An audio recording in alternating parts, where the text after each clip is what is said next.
one day, my uncle asked me on a scale of 1 to 10, how do I rate myself? At the time, I felt like I was a 0. And I literally ran in the bushes and I put a gun in my mouth and I was gonna freaking pull the trigger. Let's just talk about the gods and the goddesses of the Hawaiian pantheon that were in that room. Okay, this was like every major freaking anybody that is like Nahoku Award winner, master, Yeah. Let's not say uncles and aunties' names here, but when their laughter hit me, it stung. Mm-hmm. I went home, I cleaned 50 pounds of taro a day. By September, 10,000 pounds was done. So what I'll do is I'll sell you poi for like 3 months. Then I won't answer 1 of your calls. I'm like a reverse drug dealer. Yeah. That all those $1 million lots are tied to an allodial title that's a part of a freaking theft. When there's a black market, you get more than it's worth. This thing is a black market that everybody, all the realtors, they all know. The reason it's so valuable is because it's stolen. Velina mai kako. Welcome to Keep It Aloha, a podcast that keeps it aloha by pounding kalo in your malo. I'm your host Kamaka and I am so stoked for this episode today. But before we introduce our amazing guests, I want to remind you all, my perfect podcast supporters, to check out our Patreon at patreon.com/kamakadias if you want to support us for as little as $3 a day. If supporting us with money is not for you, but you still love this podcast, please consider leaving a review on Spotify or Apple Podcasts. I read every single review because I appreciate it so much. And to prove it, I want to share our most recent review from Be Careful with Natural Cycles. She says, love how Kamaka brings on guests that are open to talking about controversial and important issues. Thoughtful, heartfelt, and always some levity. I had to Google that one. What the meaning of levity. Great podcast. It also helped me through the rough late nights as a new mom coping with PPD. The Aloha Kamaka exudes is infectious, and listening to this pod was a bright light in some of those rough times. Smiley face. Shout out to you, Be Careful with Natural Cycles. Mahalo for your thoughtful and heartfelt message. All right, now let's introduce our guest.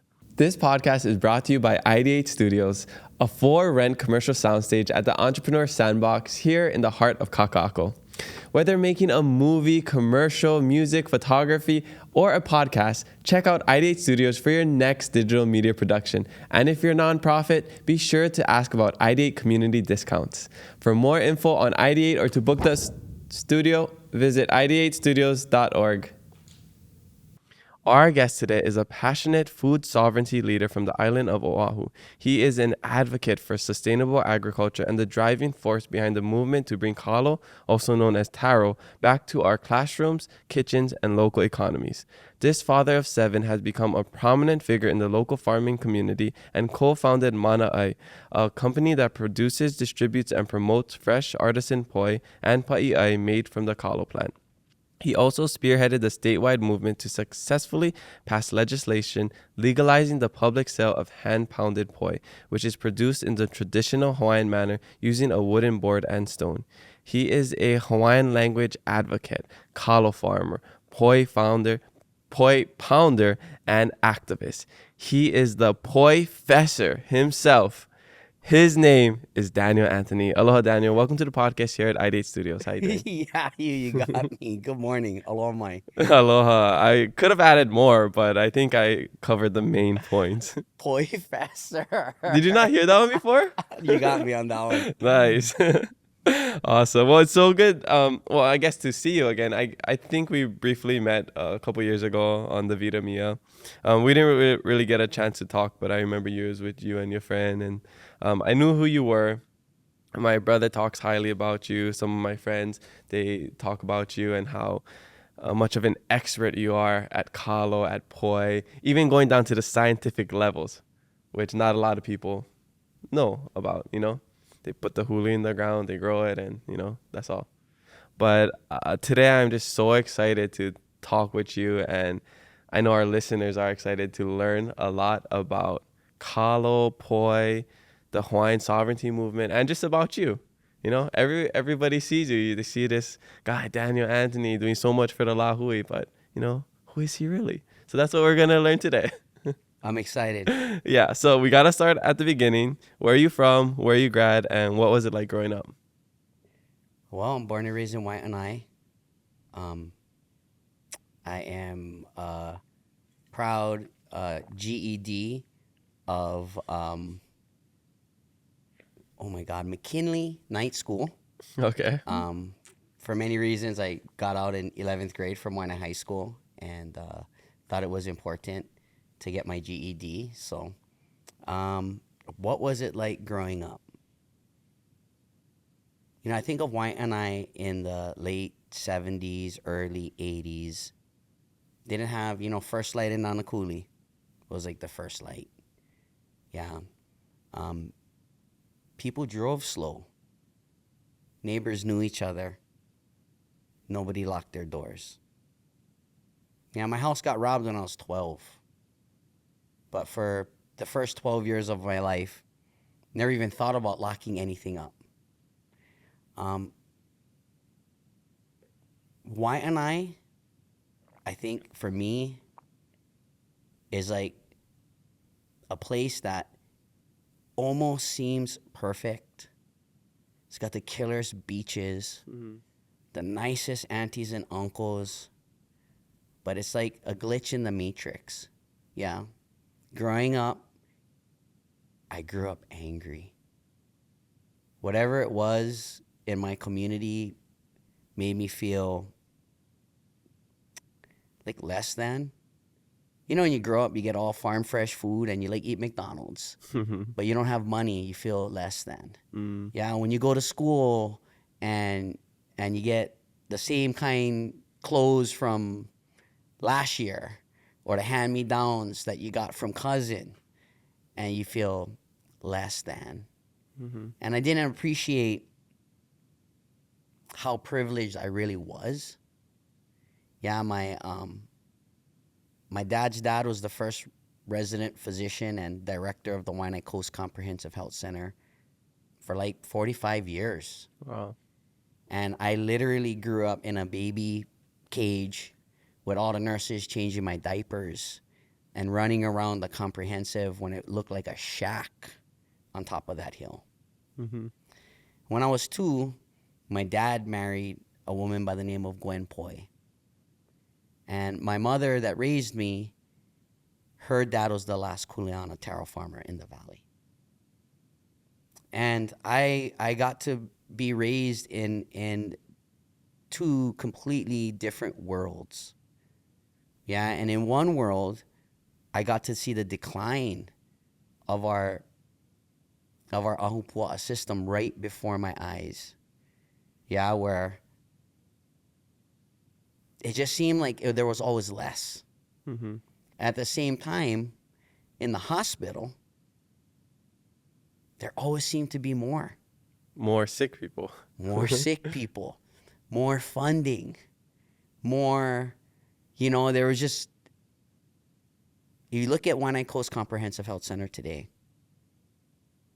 it's a beautiful facility at the expense of the health of the people of Wai'anae. That's such a crazy paradox. And to grow up in that, I think the full range of emotions, literally, I'm one of those kids. My birth mother abandoned me at 1. I've been raised by the community. Yeah, my family in Hilo, they've shepherded me every summer, every break. Back home in Wai'anae, my dad was an Opelu fisherman. My mom was from a taro farm family. My grandpa was a doctor. You think, why would this kid grow up and be problematic and have any problems? But I did. I've been to all kind of, 4th grade, I was catching a bus to Wahia, to a private school there that I didn't get accepted to. 6th grade, I went to Keokaha Elementary, got stuck in Mrs. Wong's class. Nice. In the summer of 8th grade, the summer ending 8th grade, I got busted stealing money from my auntie, who today is Senator Miley Shimabukuro. She still gives you money to this day? Well,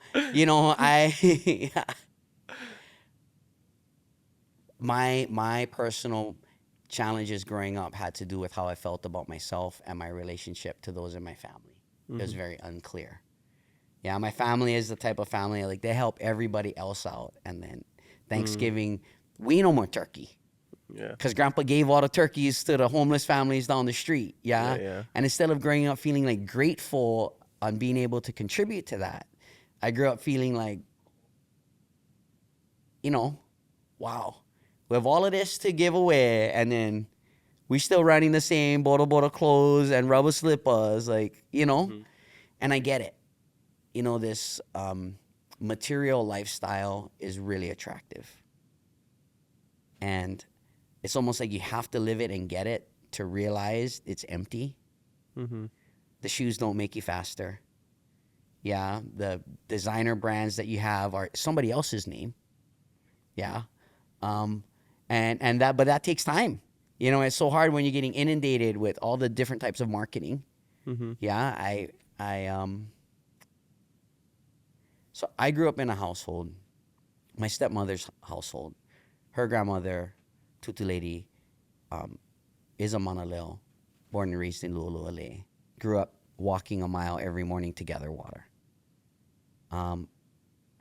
Tutu Lady, literally when I was 20, you know, I took Olelo Hawai'i in 9th grade. I took 101 and 102 in college, almost failed. And I went and to talk to my Tutu. I did this to talk to my Tutu Lady. That's nice. And the number one thing I did for her, guarantee, was I made her laugh. But I think she was laughing at me, not with me. Yeah. And, you know, this morning, my 15-year-old, who's at Kamakau, who's taking, like, some crazy Windward Community College summer school, all her text is Makolelo Hawai'i. Yeah. She's reading through whatever it is, food notes on the side.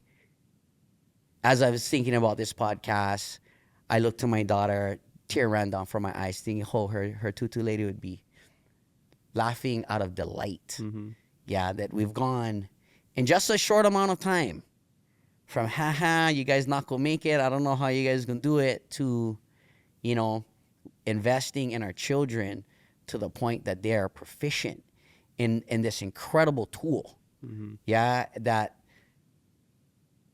you're blessed to have grown up with. Very blessed. Yeah. I used to be jealous. Yeah. You know how I really learned how to olelo was, so in 102, Ikelo was my kumu. And I was failing. And she was like, you know, bro, I really like you. You're going to fail my class. I don't know how you fail 102, but I could show you the method if anybody wants to learn. She gave me a book. She read this book, do a report. You're good. It was a Queen story. And at 18 years old, I read the Queen story. I got why I was so angry.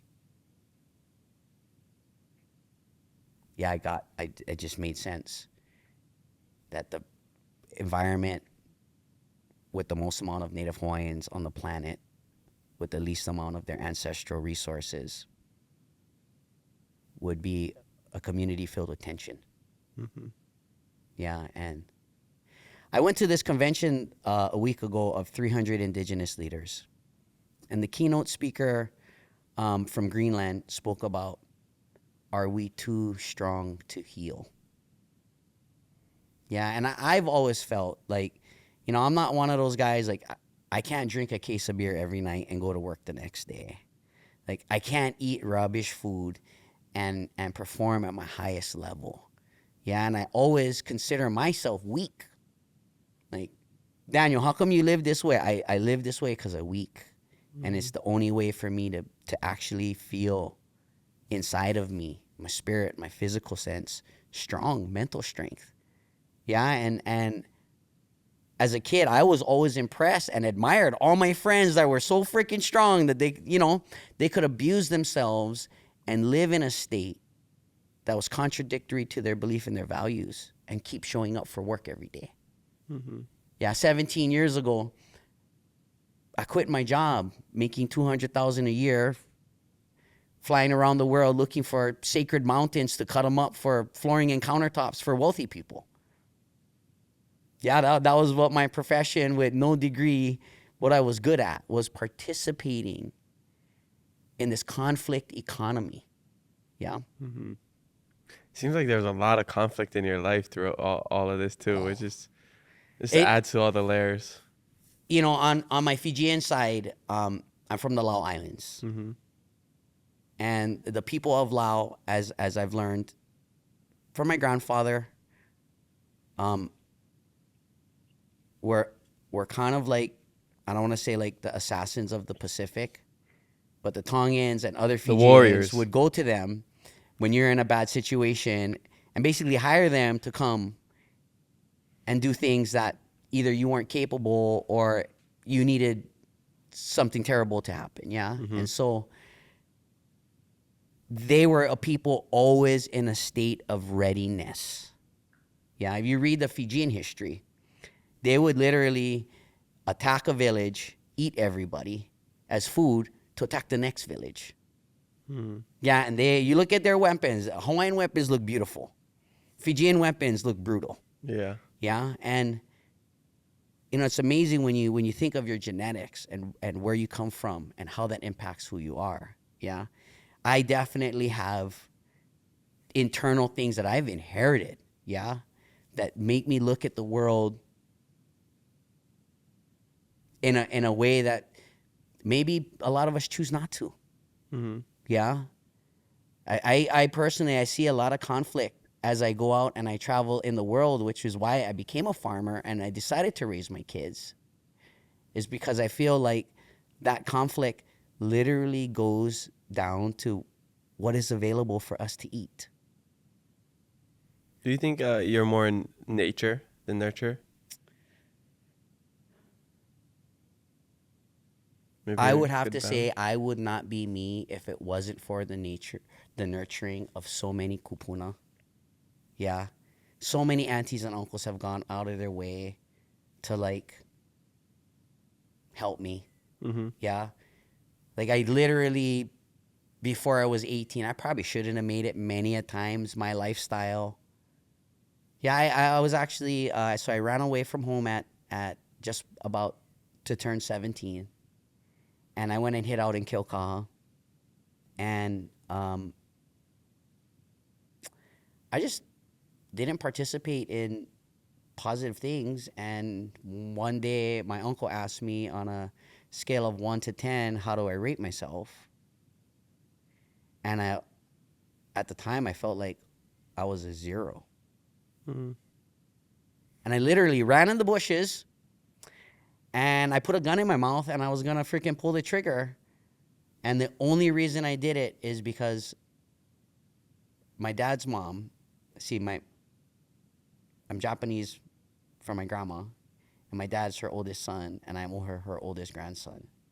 And the kind of love that my grandma gave me in my life, I didn't deserve that. Yeah. Like, no matter what I did, my grandma loved me. I was like the most important thing. Yeah. And the thought of someone telling my grandma that her grandson had committed suicide was actually worse than the thought of dying. Mm-hmm. And at 18, I decided, all right, Daniel, well, if you are going to live, you have to live for something. Mm-hmm. And that was pretty much where I decided to kick off the bottom. Yeah. So it seems like a lot of your early years where you're just driven by your nature, your like innate senses, your genetics, and then nurture is what saved you. All the people that, you know, molded you and shaped you to who you are today. That's so interesting.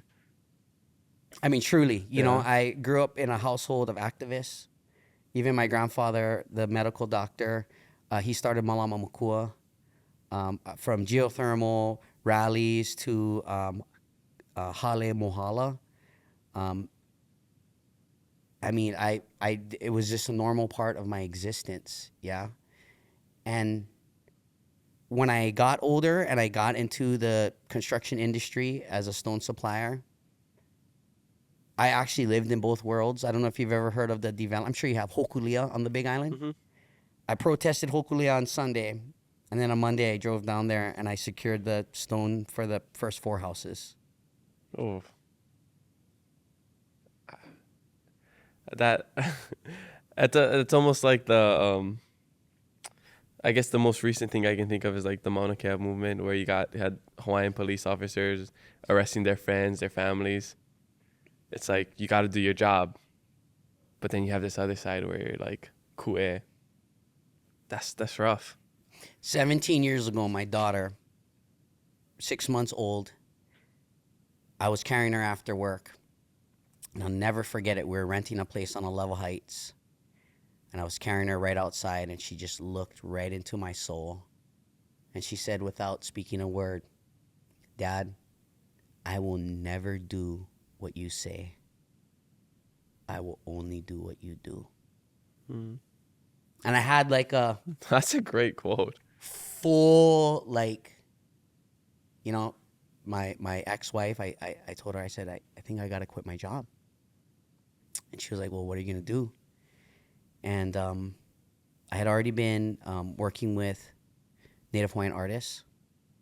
And I transitioned from architecture, stone sales, to providing Native Hawaiian art to those same architects and designers. And I felt like the art was a better tool that aligned with my value system. Ultimately, I ended up getting burned by all the artists over the Disney project, but I helped to get them that project. And I felt proud that Disney is now the single largest collector of contemporary Native Hawaiian art. Oh, is it? Mm-hmm. Oh, nice. And I'm actually friends with the VP of Disney, the guy that opened it. I've been able to retain some of those relationships. But, you know, I don't know about you, but I truly believe that independence for our people is coming. You know, whether we prepare for it or not. Yeah, I think it's one of those things where I'm hopeful, but I just don't know how realistic it is. Because as a Kanaka, you know, it's like, yes, I want what's best for my lahui. I want to see us have sovereignty. I hear about the movement. I see it all happening. I've even had Leon Su. I don't know if you're familiar Uncle with Leon, him. Yeah, of course. he came on the podcast, really opened my eyes to like the possibilities of being sovereign. Because it's not that it's impossible. It's just that people don't believe that it's possible. And I think that's the biggest challenge behind. I feel for like my role in my life right now is to help to inspire us all, that all the things that we know in our hearts, that is the truth, that we are the ones that make it real or not. Mm-hmm. Yeah? Like, I couldn't imagine where I'd be today. I've had to really re-envision who I was. I mean, I quit my job. I worked with artists. That didn't work out. I ended up going to a Papaku Makavalu, the very first practitioner one. Yeah? Mm-hmm. And I'm going to this practitioner, Papaku Makavalu, and I'm wondering, like, why am I going? My ex-wife is like, "Come on, let's just go." We go. I realize at this Papaku Makavalu that I'm a practitioner. I'm almost like 30 years old, yeah? I'm really like, holy shit, I meet all the qualifications to be a practitioner. At the end of it, Auntie Pua goes around the room and she picks on people and say, "Hey, you know, one of the things she left was like practitioners challenge themselves in their practice. So what's your challenge, Daniel?" And I was like, "Oh, this is January of 2009. Okay. This is where the 2008 financial crisis pretty much ended my art repping. This all kinds of stuff went down, but the market bellowing out was just, I couldn't survive. So 2009, honestly, I was angry. Was it that same kind of anger you had when you were young? Oh, dude, I've learned how to channel my rage. Like the Hulk. Mental. Like when I see something, it actually gets easier for me to work harder. Yeah, my genetics are the type, like I'm born year of the horse. I got zero payload. I'm prancing. We are just getting nothing done. But you strap me up, let's go. Like you say, you're always ready. That's how ready. The let's was, go. Right? Yeah. I perform better under that. I know that about myself. At this workshop, I told Auntie Pua that, "Auntie, I'm going to cook 10,000 pounds of kalo this year." And let's just talk about the gods and the goddesses of the Hawaiian pantheon that were in that room. Okay, this was like every major freaking anybody that is like Nahoku Award winner, master, I mean, Yeah. It's had some laughs. I needed that. Those laughs was like the laughs that like motivated. was you. like, okay, Daniel, let's not say uncles and aunties' names here, but when their laughter hit me, oh, it stung. Mm-hmm. I went home, I cleaned 50 pounds of taro a day. Pounded it.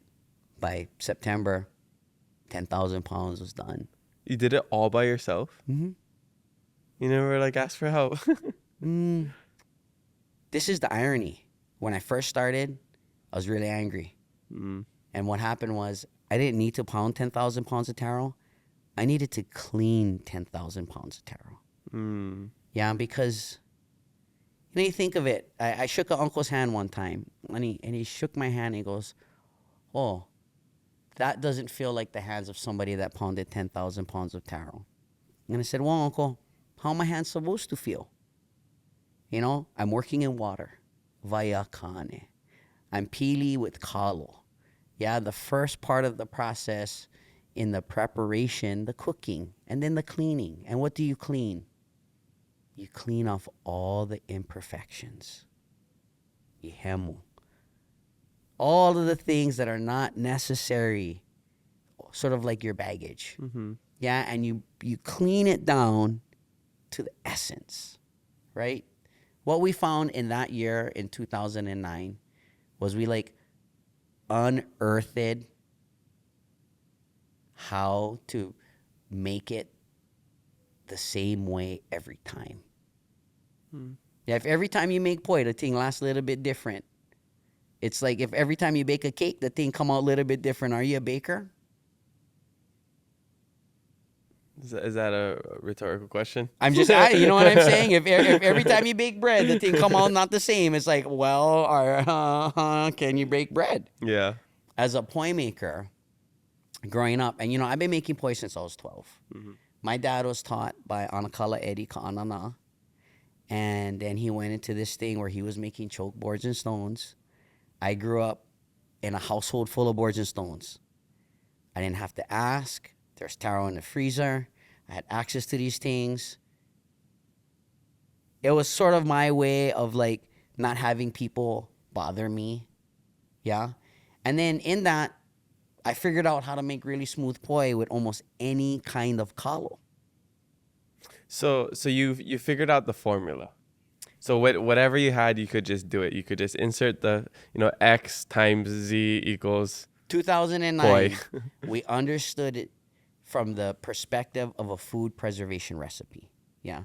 We understood it in the form of it being a contributor to this concept of the umeke kumau. Right? People grew up, they had an auntie, they had an tutu, always had a bowl of poi on the table. And the name of the bowl, right? The umeke kumau. What does that really mean? Right? The olelo no eo that helped to guide us. Because it was not just doing it, it was researching it. We came across Puku'i's writings of poi. We came across Queen Emma's writings on taro. Was mai ho'ole ka'ai ahiki kala e nana mai ka'ai ya oi. Never throw the poi. At least one day it should look at you. Yeah. Okay, vehe vehe kena. What does that mean? Oh man, I feel like I'm in Ka'el again. This is for me what I found, right? That this one is a science freaking formula. The reason you never throw it away is because simply by adding fresh poi, you rebalance the pH. And you learned that through the readings? Well, the reading, right? There's the reading. But then there's the, okay, what does this mean? Never throw out the poi. Is there more clear of a freaking instruction for you? When are you supposed to throw out your poi? Never. Never. Okay. Now, how does this make sense? Because these kupunas, they never just... Well, they're resourceful. So, for us, right, so these are the many lessons that this Olelo No'eau helped to identify what the science was. So I used to do this farmer's market. Mm-hmm. And at the farmer's market, I would sell 85-90% of my eye every time. And in the very beginning, let me tell you, so paʻi is not just hand-pounded kalo. Paʻi is hand-pounded, wrapped in tea leaf. Mm-hmm. It's a very specific, because there was different sizes. The holo eye was a bigger one, right? There was, like, when Tutu said, go get the paʻi, you knew when you went go look, you was looking for the one in tea leaf. Mm. So when we started, we would literally clean 1,000 tea leaf every weekend by hand. And we would prepare it on the board at the farmer's market in the malo and wrap every single one right off the board with tea leaf and nodum. The remainder I would bring home, and I would leave it on like a basket. You know, the hanging baskets in the kitchen. I would leave it on the hanging basket. And about once every 3 to 4 months, I would take it all, I'd cut off the mold, I would steam it, put it back on the board, ku'i it, mix it into poe, and that's what I would put into my umeke. So, in this process, right, brother, we're talking black mold. Okay, we're talking like some scary looking stuff. I'll probably throw those away. I would just cut it off. And then, you know, re-steam it, put it on the board, mix it into poe. The first day tastes 3 days old. The second day tastes 2 days old. The third day tastes 1 day old. The fourth day tastes brand new. The fifth day tastes 1 day old. The sixth day tastes 2 day old. Okay? This is some like reverse osmosis kind of thing. The heat, there's a chemical change when you heat it. It affects the pH. It actually reverts it in flavor before the microbes can reconsume it. So then, okay, because I'm one of those guys, like, the Olelo No'eau is telling me something. My ho'ole ka'ai. So the next time I did it, I left the mold on. I re-steamed it. I put it back on the board. I pounded it. It was disgusting. Because the mold on it stuck together, and it was like, you know when you burn stew and get the black that pops up? Mm-hmm. So I was like irritated by these black, so I started putting them on the side of my papa. As I ku'i'd it, I would just pull these things of mold out. Come on, this strange urge just came over me. I looked both ways. I grabbed it. I ate it. If it wasn't the most delicious earth-flavored gummy bear I had ever freaking had, I ate all the mold. Did it taste like kava or something? Was I don't know. It's just the thing was just so ono. Is that healthy for you? 100%. The mold? Yeah, the microbes on top of this. So Really? let's get into the microbes a little bit. Yeah, because I don't understand this. Okay. So are you familiar with wine? Yeah. Yeah, that's all the microbes from the grape, right? Okay, so you smash it with your feet. Okay. But the microbes that was already there, eat the sugars and then ferment it, right? Mm-hmm. The same thing with the Parmesan Reggiano, right? It's the earth-based microbes. The cow eat the grass. The thing go on the milk. They do the thing. You end up with this cheese, right? For Hawaii, how we get these microbes is the Ahupua'a system puts these very beneficial earth-based microbes. You got to figure the akuas, right? The funguses, the vau akua is where all these funguses are, and you have atmospheric microbes that meet the earth-based microbes at the cliffs, which pours down into our water system, which goes where? Straight to the lo'i kalo. Mm-hmm. You pull that taro. What happens in the cleaning process is the microbes that are on the skin, the good ones, don't die under high heat. Their numbers get scrolled back, but as you're cleaning it, those microbes transfer from the skin to the starch. Mm-hmm. When you pound it, the starch molecule is like an egg. You crack the egg, it's runny on the inside. That's why it goes from a very starchy looking thing to a glutinous looking thing with no gluten. Because in the pounding, you've shattered it. You've cracked the egg, right? The first step, naha, means to shatter. What are you shattering? You're shattering the cell wall of the starch molecule. In there is this beneficial sugar that the lactic acid bacteria consumes. Mm-hmm. This bacteria consumes it. Its byproduct is a protein. Right, let's just talk poi for just a second. I'm happy. Let's have this conversation. I'm like so We're gonna interested fucking right dive now. into this umeke for just a minute. Oh, you guys are taking notes right now. This is Okay. crazy. Let's talk kimchi. Okay. If I slice up some cabbage and I give them to you, what did I make you? Sliced up cabbage. I don't know. Is it kimchi? No, it's sliced up cabbage. It's sliced up cabbage, right? Mm-hmm. So, poi is a reference to taro that has been hand pounded and has properly fermented. Puku'i says this: fresh poi keo, is only consumed by babies and invalids. Okay? Then it gets fermented. Poi is different from poi ava, which means that it is sour. Fermented and sour are not the same. Mm. This is what has happened.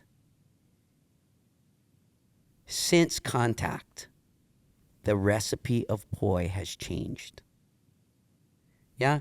In the 1820s, it was easier to get water to grow taro if you were a Chinese immigrant because you were basically renting it from the plantation. They were renting the land and the water that they had stolen from the Hawaiian, who was the Chinese customer. How easy it was to start a poi business in the 1800s was you simply went, you tied a white rag to your door or you left it outside your house, and that's how they knew you was in the poi business. And the kupuna were appalled when they saw the Chinese cleaning it with a spoon. You see, only the starch is used to make poi. And this is really important. This is a term. You read Puku'i's book, her thing on poi, there's one term she never uses. I'o. Actually, in a UH book, where they describe the different meats of the taro, they leave a reference to the starch being the i'o. Puku'i says that their family preferred a variety of taro called la'aloa because it could stay in the ground without getting loli, and that when it was ulika, they would like to eat it as table taro. Mm-hmm. What Puku'i was doing was she was listing 2 of the maturity states of kalo.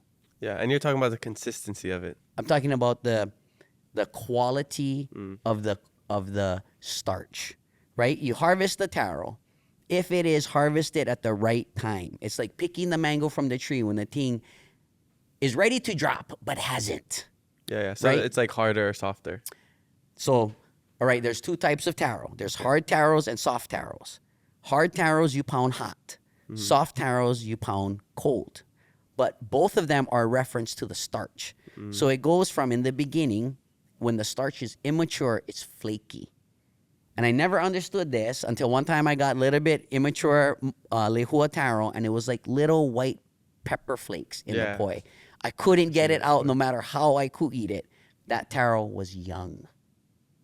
Then you have the perfectly mature taro where, you know, Queen Emma talks about snow white lehua poi. That sounds good. That sounds like something they sell at the farmer's market. Sounds like what you think of. Everyone thinks of lehua as like this purple taro. Yeah. Right? Well, the thing is, the lehua, when it's perfectly ripe, the purple is only a little bit of the outside. And when you clean it, you scrape it all off, and the starch is pure white. The purple is actually the over-ripeness of the taro. In the 1900s with the poi machine, you were able to use an inferior quality of taro to mill, a quality that you couldn't pound. So actually, this is a recipe change. Today, the poi that we eat today wouldn't actually by law be legally allowed in 1942. In 1942, the regulations were poi consisted of less than 30% solids shall be deemed unfit for human consumption and the sale of such prohibited. The definition of poi today is the unadulterated ground taro product containing no less than 27% solids. So it's basically just water. Well, it gets even crazier. There's a subcategory of poi. This is like something we don't know about. You know how in labeling, guys, just like natural flavors doesn't actually mean natural flavors. Yeah. Right? From nature. Yeah. Poi ready to eat is the unadulterated ground taro product containing no less than 15% solids. So I don't want to mention any brands because I really believe in the poi industry. But any brand that is found in the refrigerator is poi ready to eat. And that brand is 85% water. And if you look at the labeling of these, it will all say poi ready to eat. These are the type of pois that I want you to think of it. If poi is a starch that can last for weeks, months, or years in the tropics with no refrigeration, what do you call a product that has to be refrigerated?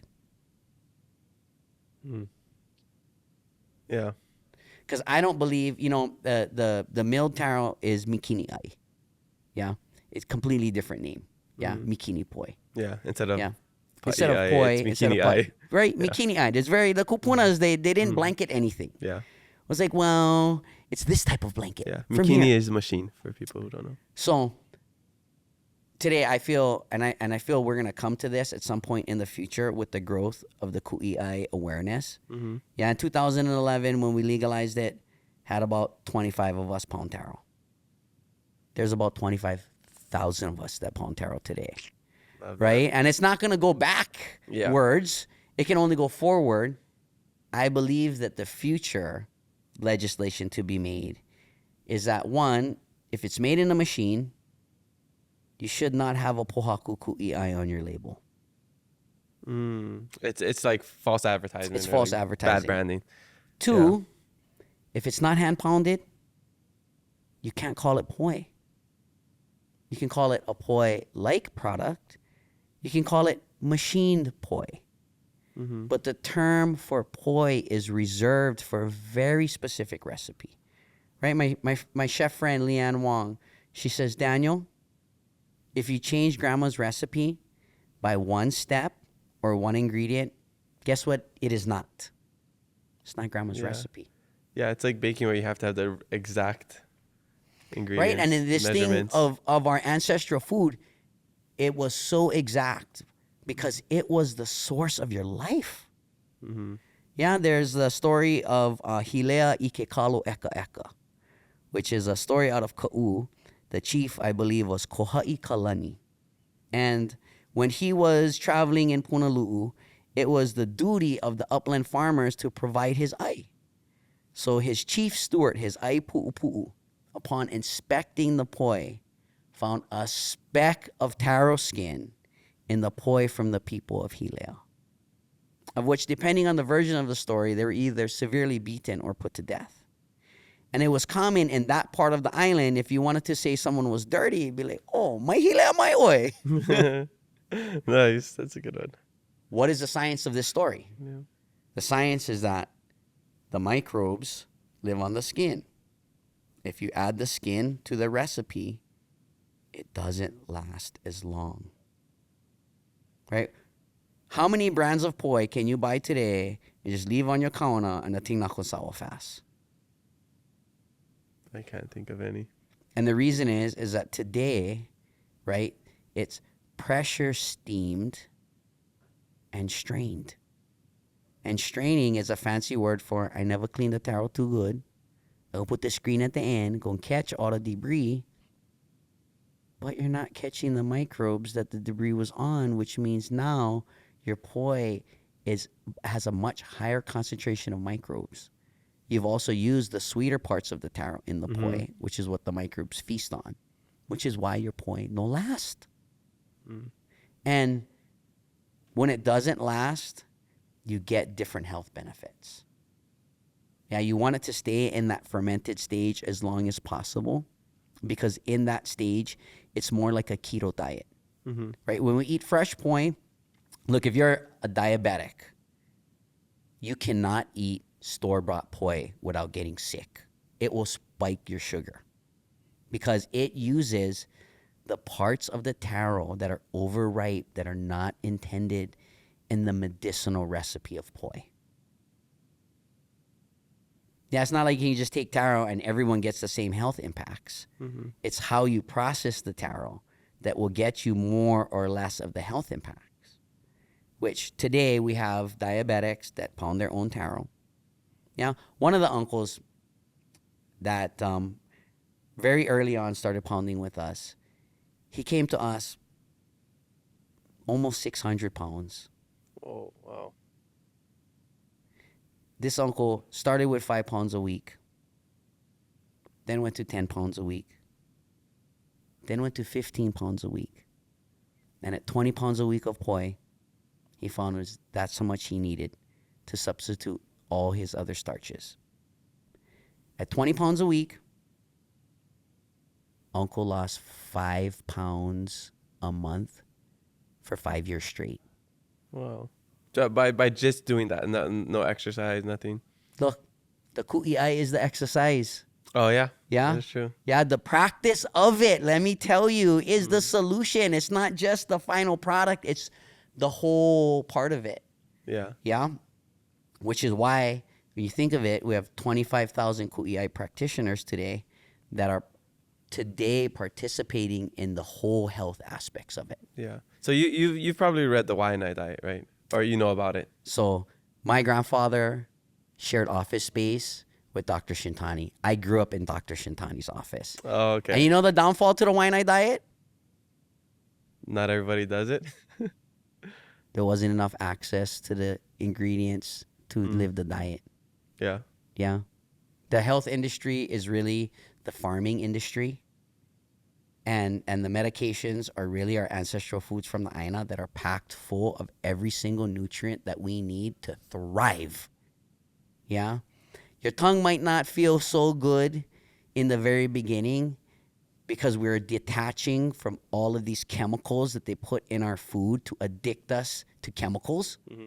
But the reality is we found that by simply making halua your staple, what happens over time. And this is like baseball. Once I can get you to first base, bro, I know where you're going next. Mm-hmm. I don't need worry. You're coming home. Mm-hmm. By simply participating in that, what happens is poison astringent. So it's actually pulling impurities out of your whole digestive system, which are all of these chemicals that you're addicted to. Yeah. Yeah, look, I've battled cigarettes. I've battled Pepsi. Like, Pepsi was almost harder to quit than cigarettes. Well, I think sugar is like 8 times more addictive than like cocaine or whatever drugs. I agree. Yeah. Yeah, and learning about my kino and what my needs are. Yeah. Eating kalo and poi have helped me to literally digest my needs, create an ono for things that want to go with poi. Right? What happens is I tell people, hey, bring your travel umeke when you go eat McDonald's. Eat your hamburger with your poi. Mm-hmm. Yeah? Go eat your plate lunch. Bring your poi. After about a month and a half, though, what you're ono for are things that go well with poi. Mm-hmm. I eat pizza and poi. I freaking eat spaghetti and poi. Yeah, it's like, it's almost like Forrest Gump. What do I not eat with poi? Let me tell you. So this uncle, okay, that still eats 20 pounds of poi a week. One of the addictions that he wasn't able to accurately process to stop immediately was the late night half-gallon ice cream. Mm-hmm. This is where, how you doing, uncle? I would see him, he'd be fully hurting. What's going on? I'm battling. So there was a whole business that was born out of our solution. We said, okay, uncle, you're going to start adding 1 scoop paʻi and 1 scoop ice cream. That sounds so good. Okay, Kalo Bombs was born out of my kitchen. That's exactly what I I was thinking about. Sam Kapoi came to my house. I said, "Brad, try this mean dessert." He goes, "Oh my God, you can have a multi-million-dollar business with this." I said, "Brad, I'm already under enough heat already. If you want to go start an ice cream paʻi business, go for it. Just don't forget about me and where it came from." Okay? Yeah. I just had ice cream last night, but I wish I had the paʻi. The combination of the two decreases ice cream consumption by 50%. Because the paʻi fills you? Yeah. Well, it's also he was taking 2 scoops of ice cream. Now he's only taking 1. Mm-hmm. So, just like this is a food that can be eaten savory, sweet, snacks. I mean, let me tell you, have you tried koina waffles? No, where's that? So, how we clean the taro, and you can go to YouTube, guys, and look up my name and look for my cleaning video, and we break down how to clean it properly. Yeah, he has a bunch of YouTube videos. Mana'ai? Mana'ai, yep. Basically, you take off all the skin, and then the sweet part of the taro to the starch we save to eat. This is actually a recipe that came out of Waiʻanae. Okay, so what happened in 1919? Okay, so all kind of crazy stuff. 1911, paʻi gets made illegal because there's a cholera outbreak, and it's traced to the poi. Upon investigation, it was farmers in Manoa using water from the duck pond to mix the poi. That's why people got sick. They created these regulations that banned hand pounding on Oʻahu. The same year, an article comes out in the Hawaiian language newspaper talking about, well, Kamehameha schools renew the leases of Waikiki, Manoa, and Nu'uanu to the farmers, or will the quivering leaf of Ha'aloha be forever forgotten in the district of Kau? In 1913, Kamehameha schools does not renew the leases to the farmers. In 1919 is our first modern day poi shortage. Combination of storms. It all goes bad. Waipio Valley ends up supplying all of Hawaii with all of their poi needs to the point where the people of Waipio don't have any poi. So the people of Waipio changed their cleaning practice because in the olden days, you take off the skin, right, pohole, and then you scrape down to the starch, and all the scrapings, all the sweet plus the little bit of, skins or whatever, that goes to your pigs. Because what happens if you don't feed your pigs and your chickens? They go your taro patch, eat your food. Mm-hmm. So in that recipe, there's heavy losses. The Waipio guys changed the recipe so that they save the sweet part, koina, leftovers, right? They begin using it for their cooking and needs.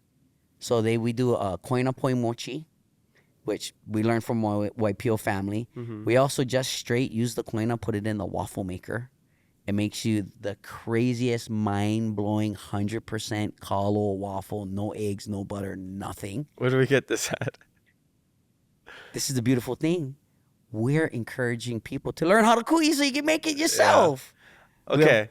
I have kind of like a just plain devil's advocate a little bit.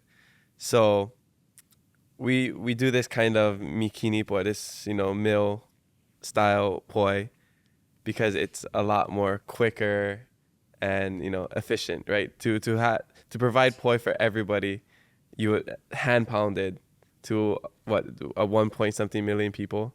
2 million Let me people. tell you this: the most amount of poi ever made in the history of Hawaii, the most amount of taro grown in the history of Hawaii, did not include a single drop of fossil fuels. The truth is most of us with panties, and you couldn't pound enough to feed yourself if you depended on it. But guess what? Give me 12 weeks with you. We'll train you out. You look like you carry maybe 2 or 3 poi factories on each arm, right? I mean, okay, how many pounds of poi you think that I can comfortably make with, let's just say me by myself? Mm-hmm. Where would I need help? How many pounds you think? Skinny old Uncle Daniel over here. I'm 155 pounds. 20. How much pounds you think? How many pounds of taro you think I can clean and pound in 8 hours? I mean, you're probably a machine. You're a human machine, so you could probably go like hundreds of pounds. Easy. Yeah. Yeah? Me and brother, we sit down, we're wiping out 200 pounds. No even shake a freaking. Yeah. The poi machine is good for unskilled people. Yeah.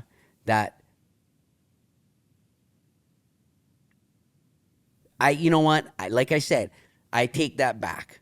The poi machine is a part of our history, but I question how much a part of our future it is. Yeah. That the most amount of poi ever consumed, made, or grown, taro grown, was all pre all of this machines. The difference was, yeah, I can have one poi machine, or I can have 20 healthy kanaka. That's the equation. Well, I guess it comes down to business, right? You got to pay 20 people or just one machine or one person doing the machine. And I think this is where, essentially, where I've been working to outroot. Look, the only way we're going to ever afford to eat poi for every single meal is you got to make them yourself. Yeah. Right? If you could only buy rice at Zippy's, cooked, who could afford to eat rice every single meal? Right? Yeah. Would be crazy. It's the fact that you can buy one bag, go home, put them in a cooker, right? Boom. Well, it's the same thing with the eye, right? And this is where I think, and I appreciate the devil's advocate. Yeah, in 2011, they said, Daniel, this is not going to go nowhere. No one cares about this. If the fact that you weren't a senator's nephew, the same auntie I wouldn't steal from is the same auntie who signed the first legislation to introduce the bill to legalize paʻi. That's how far the circle has gone, right? That at that time, I had people tell me, you're in the past, brother. You should get over it. Nobody cares. I can only tell you since 2011, since we legalized it, probably like $20 million in grant aid has come into the Hawaiian community, impacting taro farming, taro production, poi making, hand pounded. Yeah, that 25,000 papas that have been made where institutes supported it. That's awesome. That we had to fight to legalize it, which none of the institutes were there to legalize it. But once it was legal, once it was accepted into the system, it's growing at a rate that, you know, a board and stone in every home is 700,000 boards and stones right now today. So my current project, I'm working on this thing called the Papaku'iai Accelerator, which is over 10 years of dreaming, is going to put out 5,000 papas a year. We're just going to make this industry. Yeah. Yeah. Do it. Yeah. And the idea is real simple. We're looking for 25 guys that want to be full-time taro farmers. And there's funding. Oh, bro, we've self-doing them. We actually already have our first. So here's the idea. We cut the wood. We prep the boards. We soak them. We make them available to 25 board workshops around the islands. We've been working with this model. It's a $250 workshop fee. You help 4 people a weekend. You raise $1,000 working 10 hours Saturday and Sunday, 5 hours each day. Then you spend the rest of your week farming taro, because the 200 people a year who you help make a poi board, there's going to be a good amount of those guys that need taro.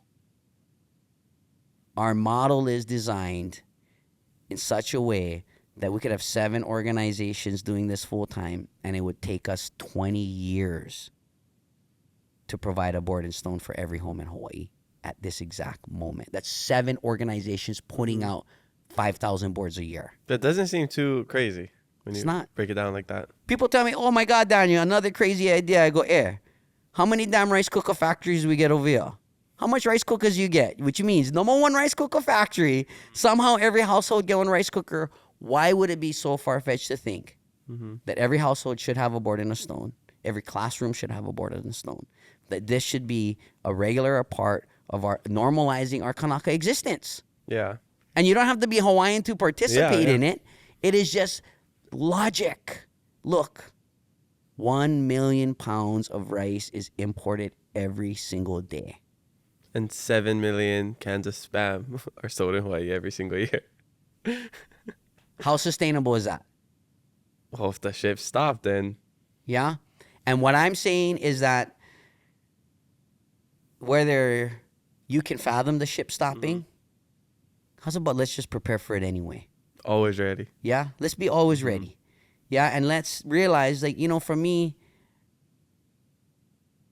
I get invited to participate in all kind of financial stuff. Everybody like me sell their something, help them with this, help them with that. What I believe, the product, the profit that I'm looking for is healthy kanaka. Yeah, if what I do helps to create, inspire more healthy kanaka, that's what I see as the revenue I want to generate. Yeah, and the money that is made or passed by in between is just incidental cost of doing business. But right now, there's more money to be made on sick Hawaiians, bro. Yeah. And where I'm from, Wai'anae Coast Comprehensive Health Center, and the beauty of that place is proof. How do we change that? And honestly, that this is where it comes down to being an entrepreneur. Yeah, I've had to become an indigenous entrepreneur. I've had to accept a value system that goes against the grain, but COVID. Yeah. If it wasn't for COVID, I would still be just like the butt of many sustainability jokes. Yeah. Yeah. But when COVID hit, I wasn't in a bad situation, bro. Mm-hmm. I had food. Yeah, you was the awesome. Everybody's coming to you. I had a place for my kids to run around. Yeah. I've been living this COVID mentality. You know what the real crisis is? 130 years of U.S. occupation that we have normalized is the real crisis. The fact that 99%, I mean, I ask people this, open your refrigerator. Go home, take a picture of your fridge today. And tell me, what percentage of your fridge come from Hawaii? Just my shaka tea, that's all. Right? I would say majority of everything that's in a bottle or a can, with the exception of all these new drink companies, are probably imported, right? A huge amount of the affordable salad mixes, greens, are all imported. Almost 100% of all the meat that's consumed every single day is all imported. And why? And you answered it. It ties into the poi. It's about profit. Yeah. Yeah? Same with the healthcare system. I've had to live a life where it's like I make decisions every day to not go for the profit. Yeah. I actually shut down my Mana'ai business during COVID because I realized that making poi for Hawaiians wasn't going to help them be better. That I should invest my time into inspiring them to make it their own. So what I'll do is I'll sell you poi for like 3 months. Then I won't answer one of your calls. I'm like a reverse drug dealer. Yeah. You're like the give a man poi, he eats for 1 day. He eats for 3 months. Teach a man to make poi, he eats for a lifetime. And I believe that kalo is a kahua stone, is a niho stone in that foundation of what it takes to be healthy. I believe that being affluent and efficient in making poi, right, there's different levels. So the first level is, can you feed yourself? That's about 10 pounds a week. Then the next level is, can you feed your ohana? That's about 20 pounds a week. Yeah. Then the third level is, can you whap out like 50 pounds, yeah, for one family party? Yeah. And then the fourth level is, can you smash like 100 pounds and feed your community? You know, last year, Queen Liliuokalani's birthday, we went to Iolani Palace. Me and brother man, 1 hour, smash out 100 pounds, boom, boom, feed everybody, pack them up, gone. Yeah, and it's like, that is, you know, when you say mahi'ai, this is a good question for you, because I got schooled on this one. Okay. What does mahi'ai mean? I don't know what mahi in itself means. So Uncle Sam Ka'ai, we catch him at Taro Festival 2014, Hana Maui. Okay. And Uncle Sam go, okay, boys, I got an easy one for you. What is mahi'ai? And of course, right? Oh, Uncle Farmer. Which is the first thing I would think of. He goes, you guys, a mahi'ai is he who can produce 70% more food than it takes to sustain him and his family. Mahi'ai is a ranking. It's like lawai'a. You know, in fishermen, brah. When you reach the level of lawai'a, brah, you get enough fish. Yeah? When the chief says he get 40 mahi'ai, it quantifies how much food capacity he has. So it's kind of like a kulana kind of. It is, status right? thing. It's a way to identify who you are and what you do. When you say you want mahi'ai, they know, oh, this guy produces food. He produces more than it takes to sustain himself. Yeah. To me, when I hear that,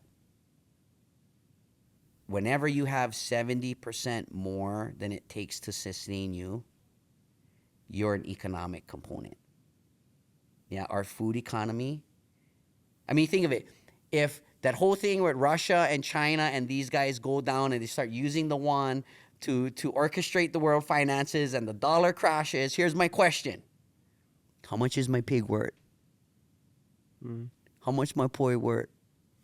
If you showing up with American dollars for buy my stuff, gangi, you came with the wrong currency. The currency could be labor.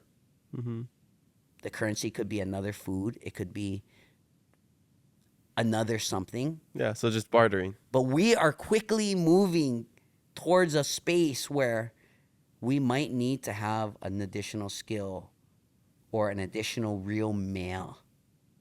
Yeah. This whole financial thing, I mean, yeah, Bill Gates rich, but the dollar fall, how rich is he? Yeah. Any of these guys that are living on Hawaii Loa Ridge, the moment they know my electricity, how good is that house? Right? We're like 1 degree away from being insane because we totally live in an existence that cannot sustain itself, yet we all think we're fine. Yeah. Yeah, and it's like, I might be the crazy guy again, but I will tell you this. All my children already have a skill that they can provide in a community economy. Whether that's slave making, whether that's labor in the fields, knowing how to do things. I got 1 fisherman, I get 1 farmer, I get 3 songbirds, lay makers, chantas, navigators. Yeah. People always ask me, what, Daniel? What you shooting for a basketball team? What you going for? You get 6, you can paddle canoe. I tell them, gangi, I'm searching for 13. I'm making my own committee of safety. We're taking it back. Yes. Right? Because it's our children with the skills to sustain themselves from the aina where it becomes more believable that they can. Yeah, you ask any one of my kids if we're going to make it without the boat. They would be like, bro, we Fijian. We're going to eat our neighbors. Yeah? I'm gonna like move next to you then. Well, it depends. If you're a good neighbor, we're eating together because, right, my food security is only as strong as my neighbors. Which means that selfishly, my goal should be to help my neighbors farm so that when the zombie apocalypse comes, it hits them before it hit me. But, you know, the idea is we all help our neighbor. Yeah. At some point, we live on an island. All of our neighborhoods are secure. Yeah. I mean, it goes back to the ahupua. You know, right now it's kind of just more of a mindset, more of a goal, a framework, you know, that we can kind of strive for. But it's a realistic thing. We start small, start in your neighborhood, go, you know, your city, region, state, and, you know. I think the challenge that we currently face is that our leaders aren't farmers. They aren't cultural practitioners. Their practice is commercialism. So we keep getting the same results. Yeah, and it's because that's the best that they know how to do. When's the last time you flew across the continental U.S.? April. But every time I go there, I get crazy anxiety. Because just like Oʻahu predicts Maui's future and Big Island's future and Kauai's future, San Francisco and California predict our future. Is that really what we want, people of Hawaii? Do we want this place to be like Marin County, California, big buildings? Oh, you no, know? please, no, stop there. I felt so small. And I went to Arizona, looking up, going through the city, the big buildings. I'm like, it's almost like that anxiety that you talk about. I just felt like weird, out of place. Like, this isn't Aina. This isn't Now, home. can you imagine normalizing that and having this whole island be a participant in that type of unfettered growth for profit. Like, where is that going to put our people? Yeah. And,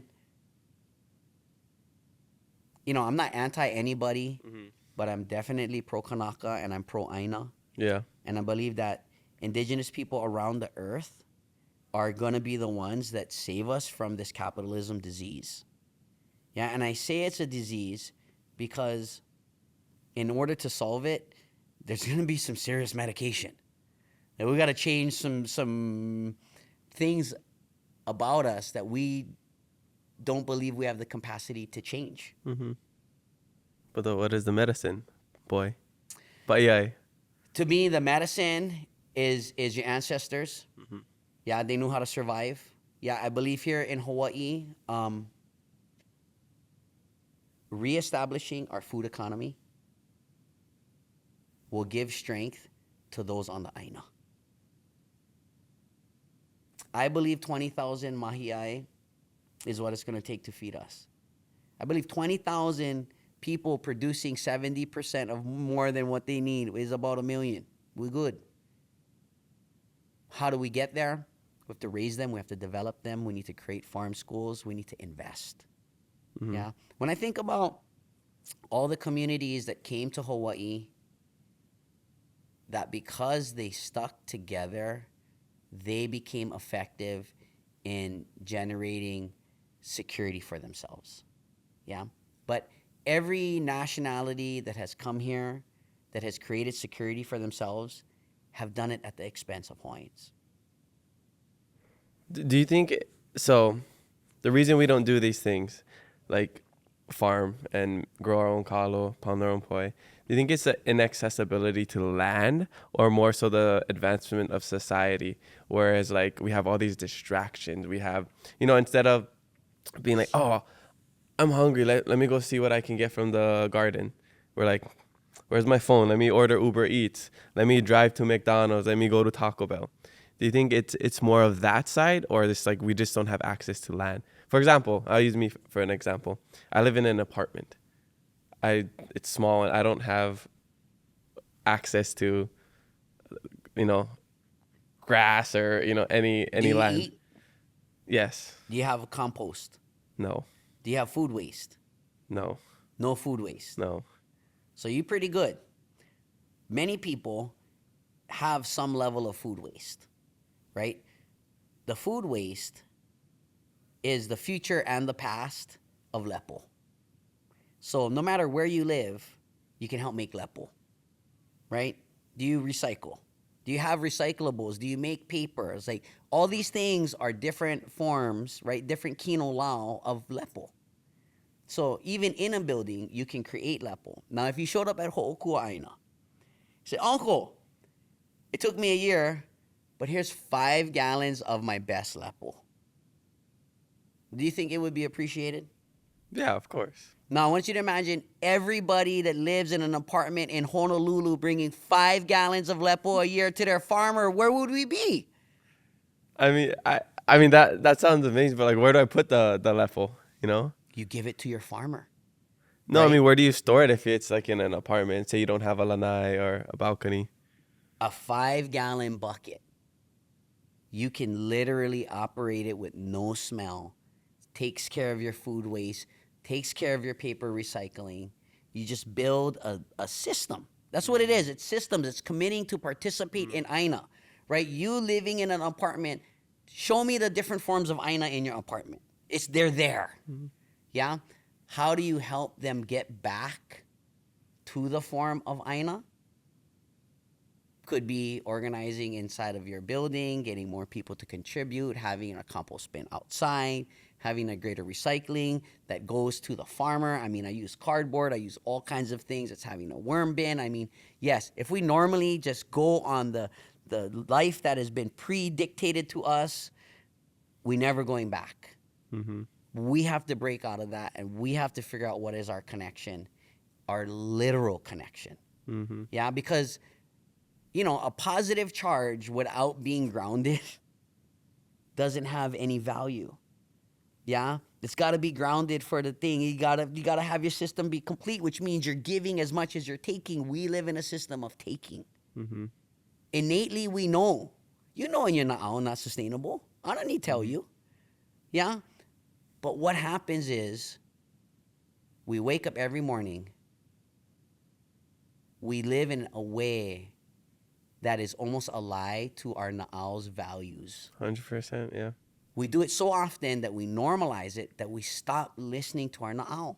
Yeah, I think it's like the same thing as like, I know I should be working out and I shouldn't be eating this hamburger, but I'm going to do it anyways. How we get that self-discipline, yeah, can come through pule, can come through meditation. It's where we spend our time, yeah? To me, in the capitalist society, time is the real commodity that people are spending.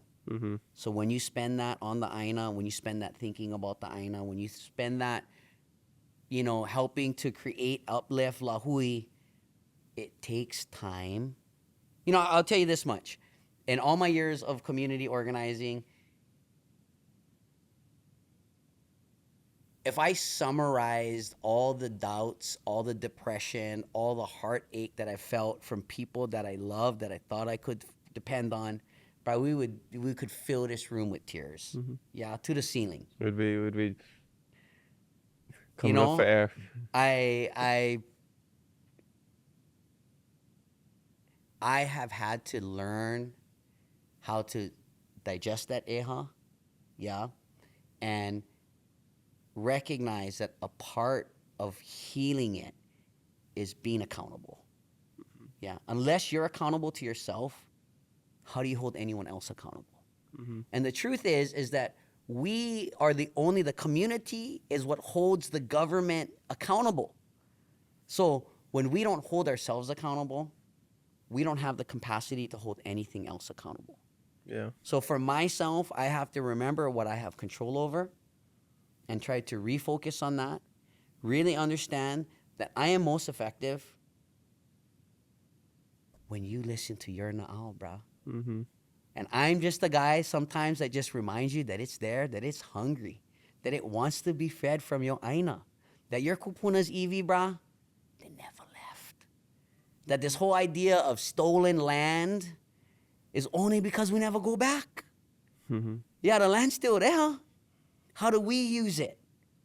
Part of my personal push is creating indigenous economies that produce healthy kanaka, because healthy kanaka have more capacity to give. Yeah? I always wonder, how come Hawaiians don't pool their resources? And it's like, let me take a whole community and steal their land and then ask them to pool resources. But you take a healthy community and you ask them to pool their resources. Yeah, I see a lot of like parallel. It's like the healthcare system. It's a sick care. It's not preventative care.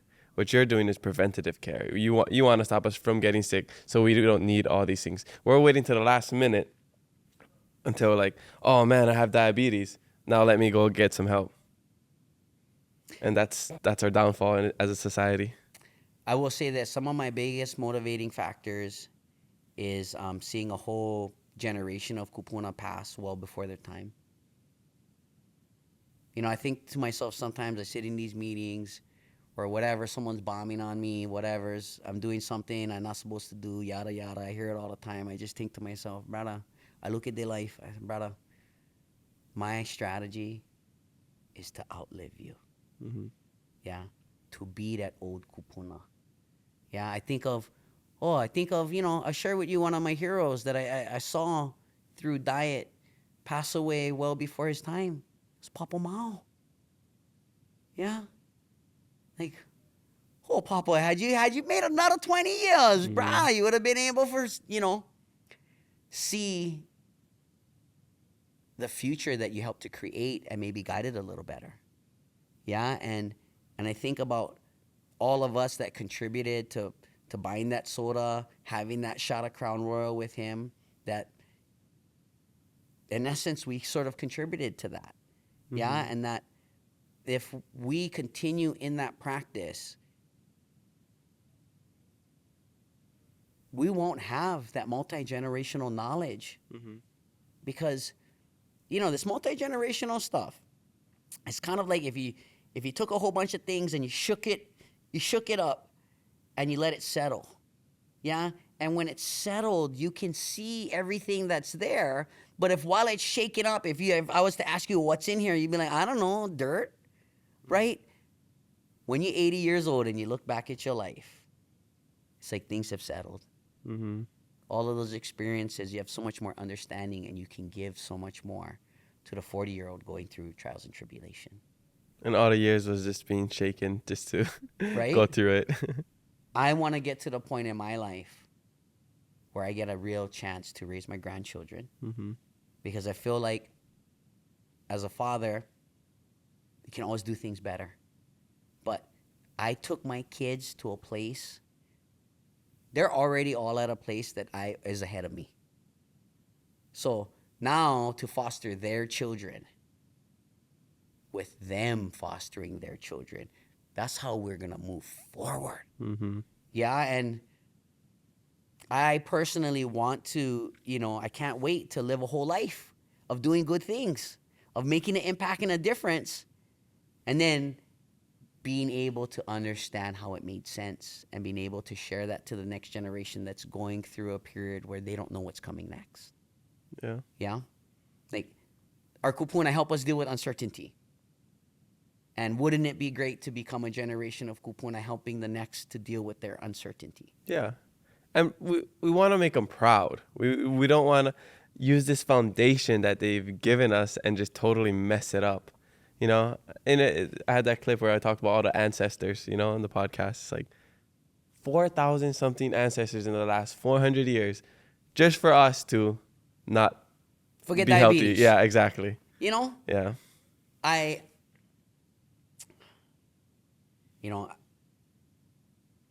think about when we legalized paʻi, and I had a couple of people say, Daniel, what you need to do is you need to copyright ku'iai. You need to, like, put protections around it so that you can protect it as your business. Mm. And that would have been the white thing to do. Yeah? The reality is, I am the one person that stands in the way of anybody doing that. Because I can literally say, brother, where were you? You weren't even, you know, some of these guys not even going to be born.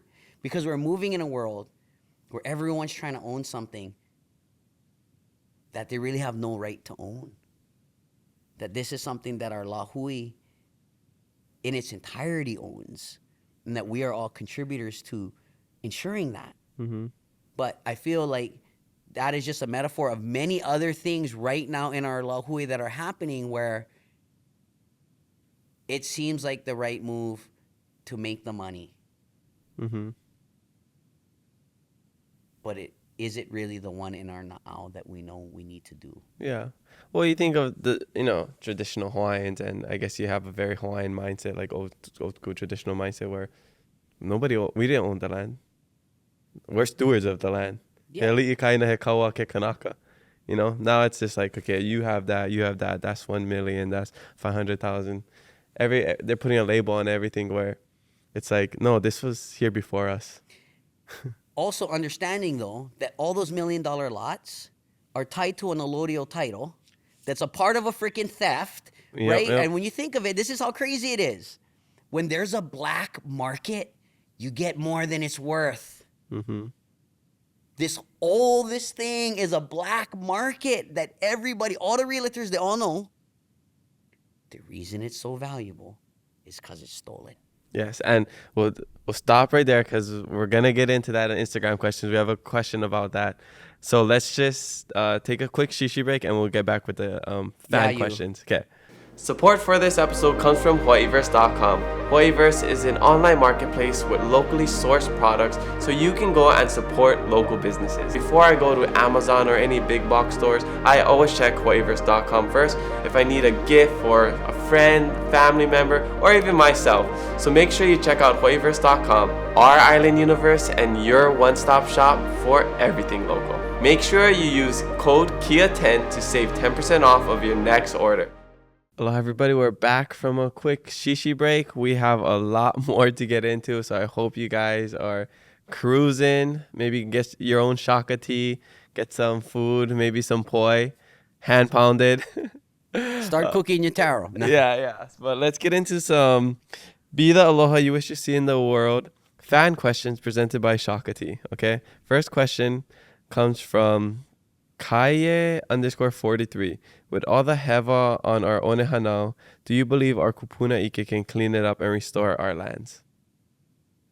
Right now, I'm working on a 67-acre project in Kayaka Bay, which is the home of an ancient heiau kapu akea and a landing site of our ancestors. And above it is 1,100 acres of Kamehameha School's lands that have been farmed by Monsanto for the last 30 years, using only the most absolute gross type of agrochemicals imaginable. And Kayaka Bay is where it all flows. One of the reasons that got me excited to participate in this project is to show that we can remediate some of the worst parts of our aina. Just like it took 30 years for them to contaminate it, it might take us 30 years for us to clean it. But it starts somewhere. And using microbes and funguses and planting techniques, I believe it's not only can we, when will we? Our future will depend on us cleaning it. How related do you think is the whole climate issue with, ongoing land issues in Hawaii? Are they super related? I think it can be. Everyone's worried about global warming and sea level rise. Guys, we should be making soil. We need to increase the amount of topsoil on our aina by feet. We need to grow soil faster than the sea level is rising, and we good. But our mentality is to build walls, not soil. Yeah. And if we look at how we are developing, we are not developing keeping in mind that over the next 40 years, every storm will be a storm of the century. Seems like that's what it's been recently, right? Biggest swell since 19 whatever. Crazy storm coming from, I don't know, and now they're all predicting the storms are going to get long, worse, right? They're all predicting. So let's just look at what Western science is predicting, right? They can tell you every single problem that is coming up. Not very many solutions, right? They tell you buy toilet paper and water.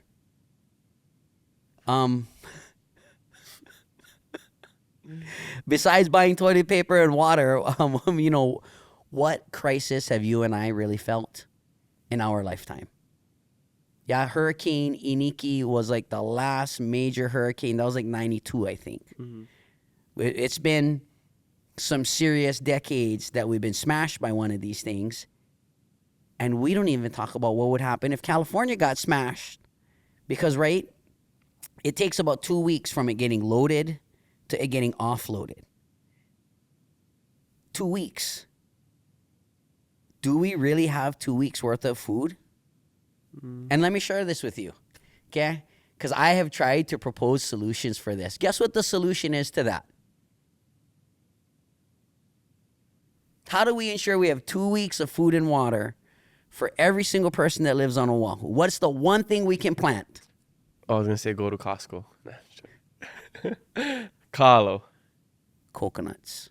Oh, water, of course. And food. Yeah. A fully mature coconut has about 2 weeks worth of food and water per person. What we need is 1 million coconuts on Oʻahu that are producing, which, blow your mind, Wai'anae in the 1920s, 350,000 coconut trees on the Wai'anae coastline. What happened? Did they cut it down? They're all like ko'olina.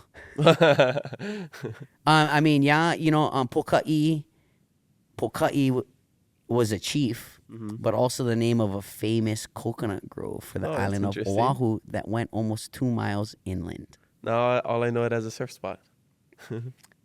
One of the reasons I consider myself to be so crazy is, I grew up, my dad's a fisherman. Well, the U.S. Navy used to dump their munitions off the coast of the Wai'anae coast. And there's a few places called Ammo Reef. So I tell people, if you are what you eat, I could blow up at any moment because I've been eating the fish off of Ammo Reef. I also, you talk about white privilege, my grandfather, the medical director of the Wai'anae Coast Comprehensive Health Center, was basically the only one on Pokai Bay Drive that didn't sell his coconut trees to Ko'olina. I grew up eating and drinking the coconuts of Pokai. Right before this, we got back from the shishi break. He just went outside to crack a coconut and drink it. So he's not joking. I'm nuts, guys. Watch out. Coconuts. Yes, exactly. Well, yeah, to answer your question, K_43, we can clean it up. It's just about going back to the, like you said, the ike kupuna and kind of like what we were doing before. So great question. This next one comes from just_mama. It says PKA, but I think maybe this person means PSA. I'm not sure what that means. Does Hawaii have the skill and capacity to be sustainable if things go down? Example, war, etc. I will tell you this. Right now, no. We need to invest in that capacity, right? Our food industry is almost a $4 billion export industry, which means we all go to work every day. We pay Costco, the money leaves. There's a $4 billion agriculture industry to feed ourselves. How can that not be the industry of our future? And how can we not create that industry to simultaneously cover us in times of need? I mean, here, I have a question for you. Mm-hmm. I got 2 burgers. Okay. Yeah?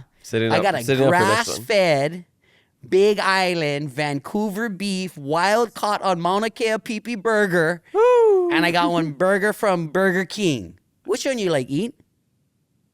The wild caught something. Right? Ground fed from Mauna Kea, whatever. Right? Beef burger.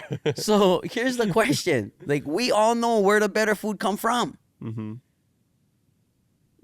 How do we make it a priority to make that available every day for us? I mean, you got to make it cheaper though, right? Because that burger is what, like $17 compared to like But Burger check King. this out. The Burger King burger, the corn is subsidized. Mm. The only reason it's cheaper is because it's subsidized. And it's bad for you. Well, no, check this out. Rice is what, $20 a bag? How much would the rice be if we actually had to pay the actual cost? It ain't $20 a bag, my friend. Rice would be more expensive than kalo. Mm. It's subsidized. What we need to do as a community is subsidize our farmers, just like America subsidizes their farmers. This is how I know we're not a part of America. Just what you just they said. don't subsidize our farmers. They don't subsidize our You hear that? cattle. You guys hear that? Yeah, this is how it's very clear. We're not a part of America because they use their subsidy of food as a weapon against our economy and our health. And they use our image and brand for money. Straight up. Mm-hmm. Learning so much. That's a great answer. So we have a lot we have to do to be sustainable. But let's go on to the next question. We're talking about this off the podcast, so maybe you can share a little bit about your experience. This comes from Patreon. Anela K asks, can he share his experience about getting arrested and refusing to speak English? All right. So I'm going to tell you guys my very first experience, and this will kind of like, you might think less of me after this, just honesty. So in 1996, I was driving my Volkswagen van with my 3 friends in the backseat of my van, had my coconut hat on, had my Aloha shirt. I was at Nanakuli First Light, and I came to a stop, and right next to me was a police car. And I was feeling very me. And I looked over, I saw the cop, I smiled and nodded my head, and he gave me like a real pilau look.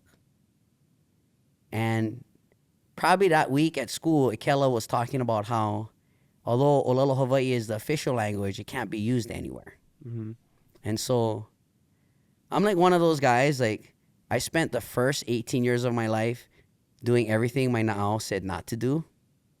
And I've spent the last 20-something years of my life doing everything my na'au said to do.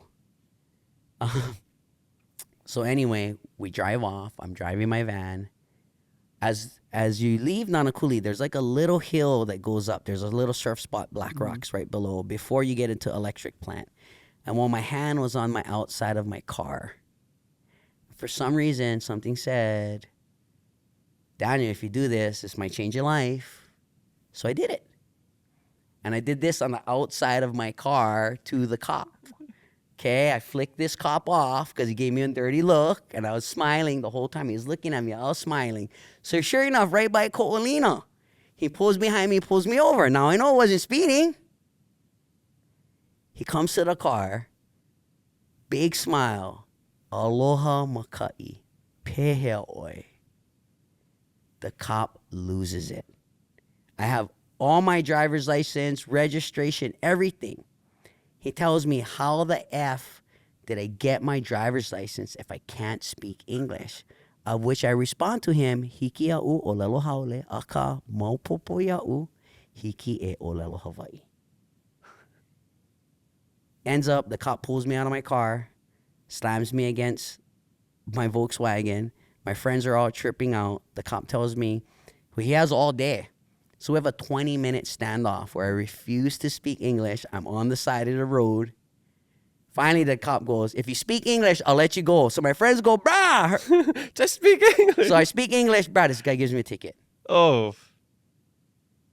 That was the very beginning. And what it made me realize, and still today, I don't have a driver's license because I can't get it. Mako'olelo Hawai'i. I've been escorted out of the DMV at least 4 times for refusing to speak English, holding up space in their line.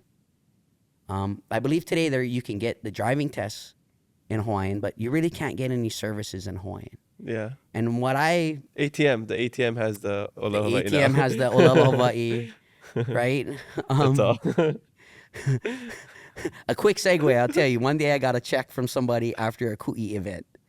And I was in my malo, and I went to Bank of Hawaii. And I get there, it's a Friday. The bank line is to the door. I open the door, literally take 2 steps in. That's the end of the line. The person in the very front of the line looks at me. I'm just in my malo now, right? The whole line turns to look at me. At that moment, the teller at the very end goes, "Hui, brother, let me help you." I cut in front of everybody, cash my check, I'm out. So there wasn't an Olelo Hawai'i line, but there definitely was a malo line at Bank of Hawaii, and I fully appreciate it. That's so funny. Shout out to Bank of Hawaii.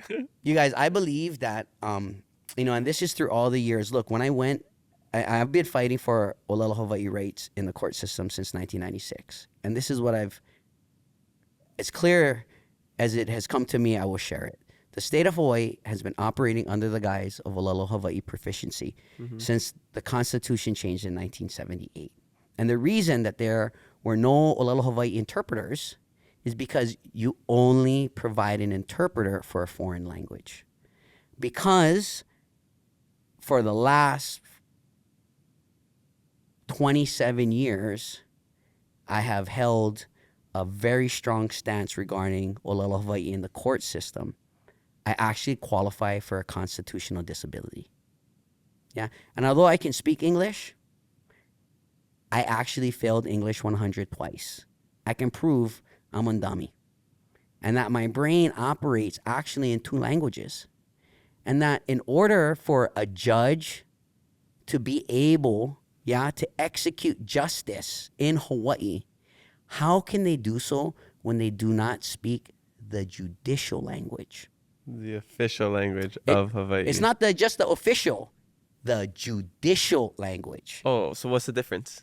Right? You look at all of our laws, they're all HRS, Hawaii Revised Statute. Mm-hmm. Kamaka, what was it revised from? I don't know.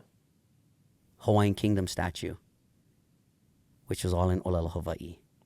Which is why the Supreme Court of the state of Hawaii actually has a Hawaiian language library and a mana leo from Ni'ihau that is their librarian. That Olelo, Hawaii is not just the official language. It is also the judicial language. And so, you know, I've seen this. They're importing justice from every corner of the continental United States. When Mr. So-and-so looks at Auntie, he don't see her family, genealogy, her struggles, her trials. He's not her peer. Look, the way that this legal system is supposed to work is we're supposed to be judged by our peers. Mm-hmm. What happens when you go to court and they're not your peers and they have a track record? Yeah, it forces you to assimilate if you want to survive in this. I've chosen the opposite. Yeah? Straight up. I've been to all the meetings with all the sheriffs, all the police, straight bench warrants. You know why they didn't arrest me? Because I'm a pain in the ass to deal with and that I stand on truth. Yeah, and when you deal with me, it forces you to deal with truth. And truth is worse than dog shit. Because once that stuff gets all over you, it makes you look shitty. Mm-hmm. In our court system, if we are going to have a future as Kanaka, we need judges that can olelo.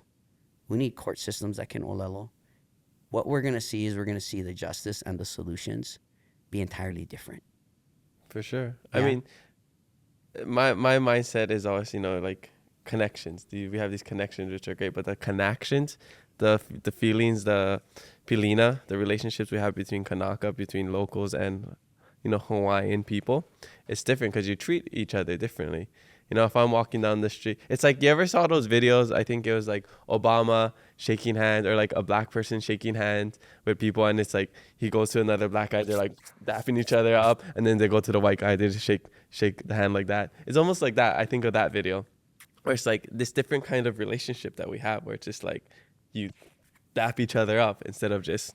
So I want you to imagine this. Yeah. There I am speaking Hawaiian in the judicial system. When I go to the clerk, not one single Hawaiian in the clerk's office. You know, I'm a quarter Japanese, so I'll talk shit about my ancestors. But let me tell you, the government is run by Asians. Oh, 100%. And when you show up and you're a Kanaka, you're immediately discriminated. Yeah? They're gonna teach you a lesson, boy. Mm-hmm. I'm documenting those lessons. I'm experiencing them and living them. For my daughter's 12th birthday, she went to court with me. Yeah?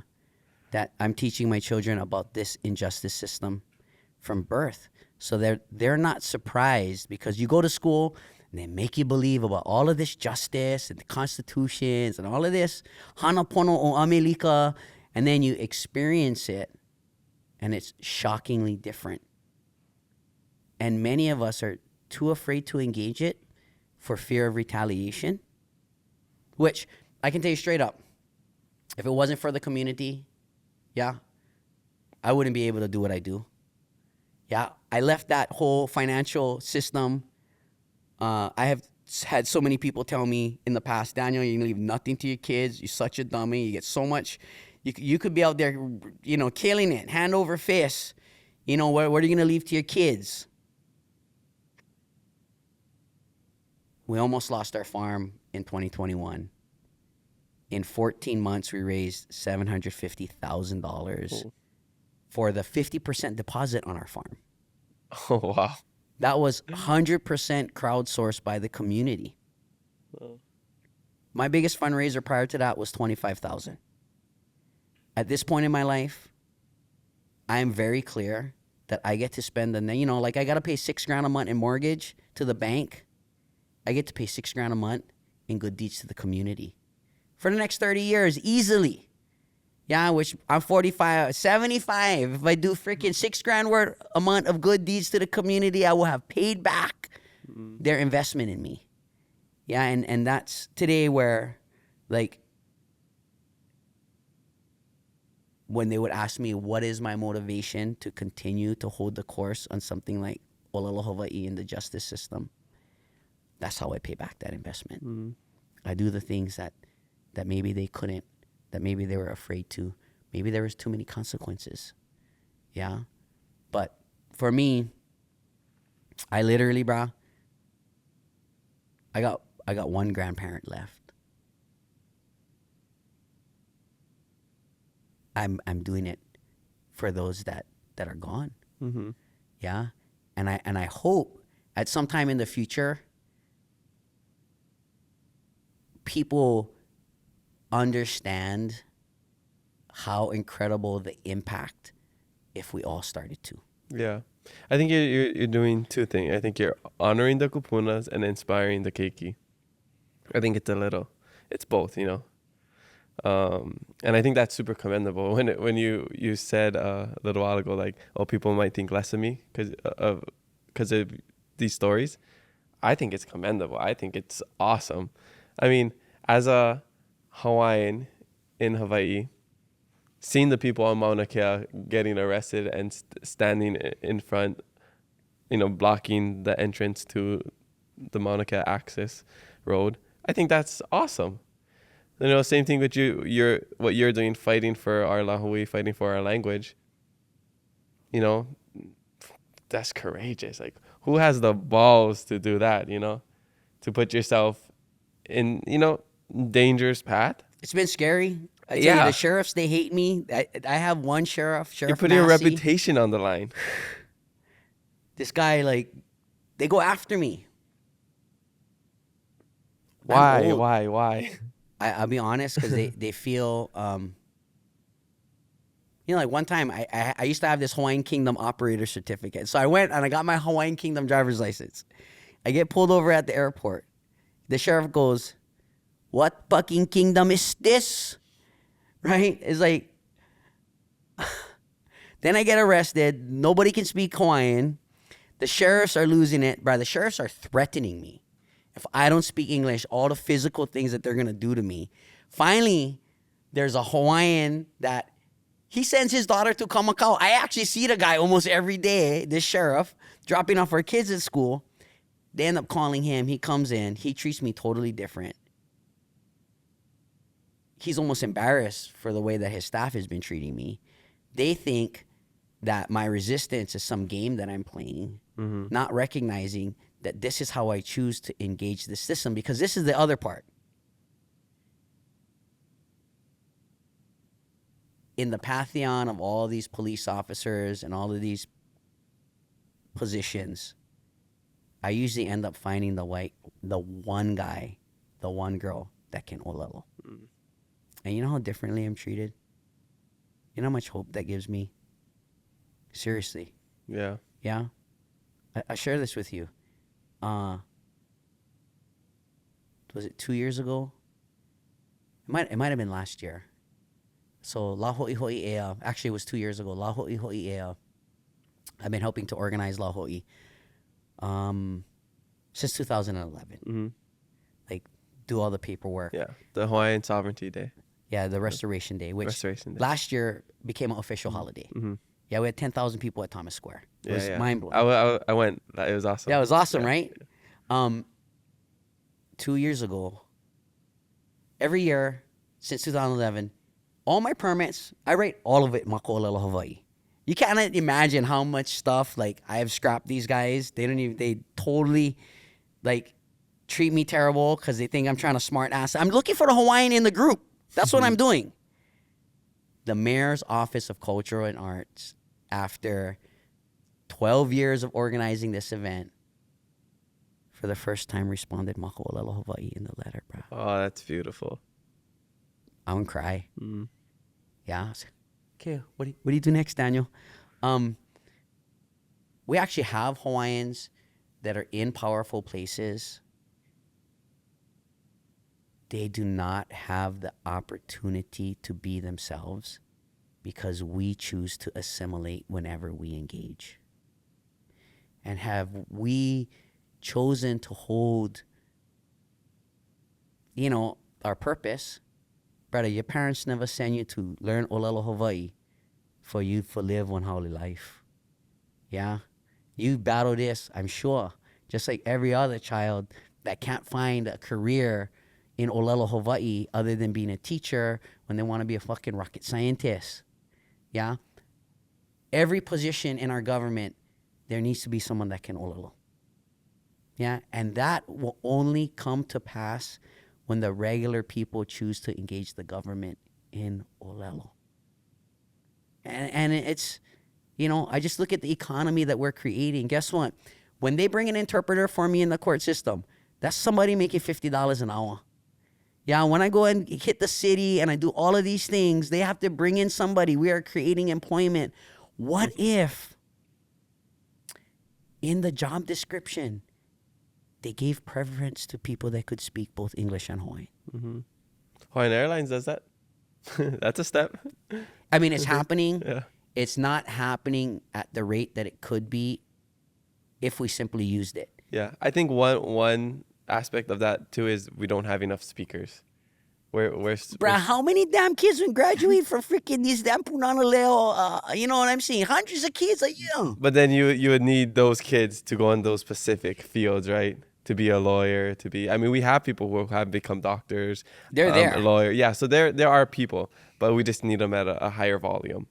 But it's still so early. Like the future, I agree with you. Like it's gonna happen. It's gonna happen. But right now we're still kind of in that like what, 34, 50 years? 50 years since, you know, language was reinstated. Hawaiians, get your shit together. Yeah, ku'ei ka olelo. Like, bring it on, because in 70 years, all the kupunas that would fight for them 50 years ago, they're all going to be dead. Mm-hmm. Wouldn't it be nice? Except that one kupuna was eating 20 pounds of paʻi a week.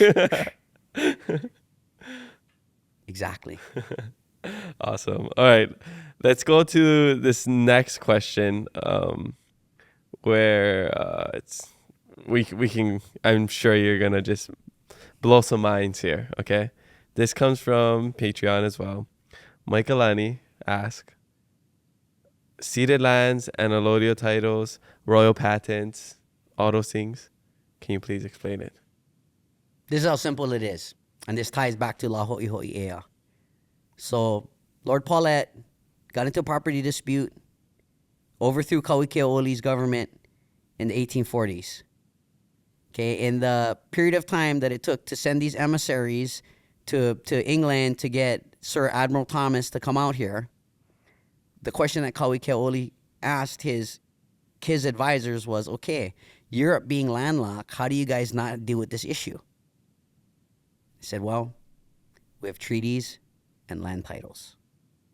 He goes, what does this mean? He goes, look, you can overthrow a government, but if the people have title to the land, the people will never lose their land.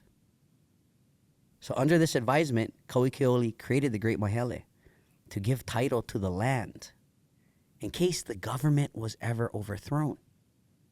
So they prepared for this. This is where the corruption goes beyond corruption.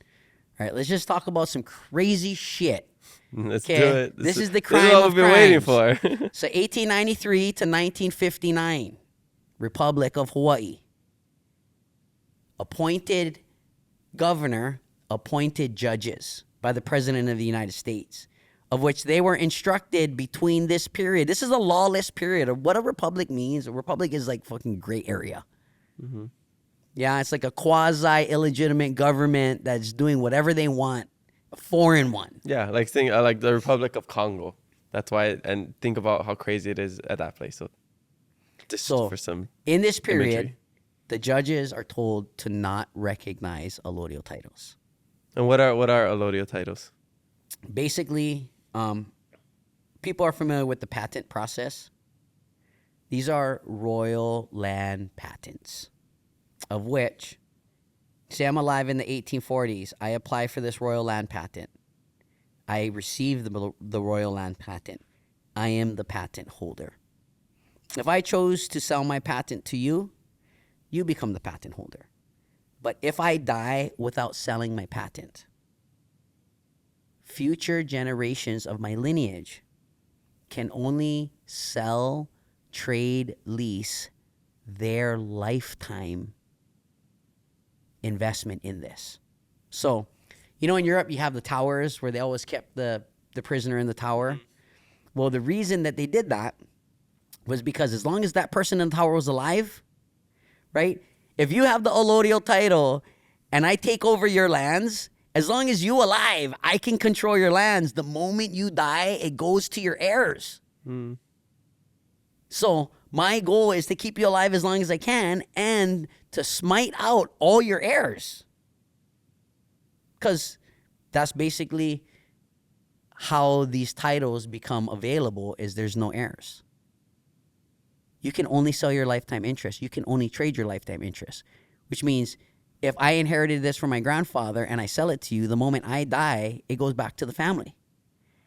This is how Europe, this is how, you know, King Charles, the new king, this is how dude has all these lands for 1,000 years because it's all this allodial title. And when his mom died, guess what? All the lands that she leased and or had sold goes back to him. So with us, we have these allodial titles, these royal patents. We just don't know about it. So blow your mind away. In 1959, even though it's an illegitimate statehood, they did not do the paperwork right. What we have experienced since then, freedom of speech, right to gather and protest, and a federal oversight that recognizes allodial titles. So these are real things that you're talking about. No, You're not no. just Let me just tell you this. Let me just tell unaware. you. In the 1840s, the United States of America was issuing allodial titles and royal patents in America. Okay? So if Hawaii is truly a part of America, then these titles are actually true and valid. So how do we find out where these allodial titles are?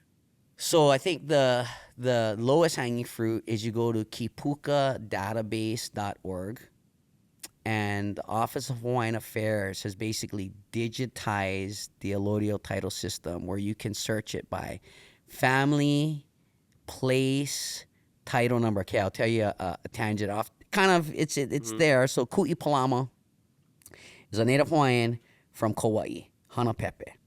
Ku'i and his family were leasing 2 lots from the Robinson family in Hanapepe Valley.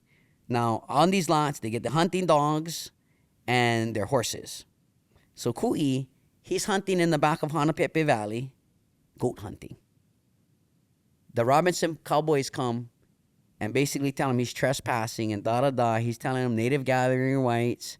They get into a little, not a physical altercation, but a verbal altercation. Ku'i says, you know, screw you guys. He takes his animals. He flies in on them. He says, take my animals. Go. This is so you guys so big about it. You guys must need the food. Take them. Ku'i rides his horse home. Gets home. The police are waiting. He gets arrested for trespass. He goes to court. He tells the judge, traditional gathering rights. The judge says, well, prove to me you have traditional gathering rights. Like, how you prove that? So Ku'i comes home, kind of broken heart. He's like, shit, I go in jail for trying to feed my family. How long ago is this, just for some context?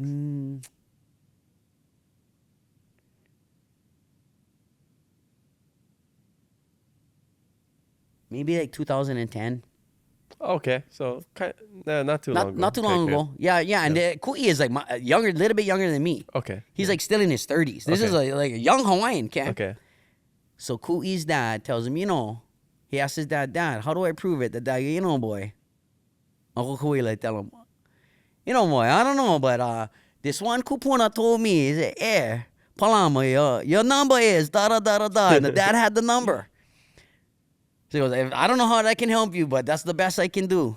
So Ku'i's girlfriend goes, and she researches this number.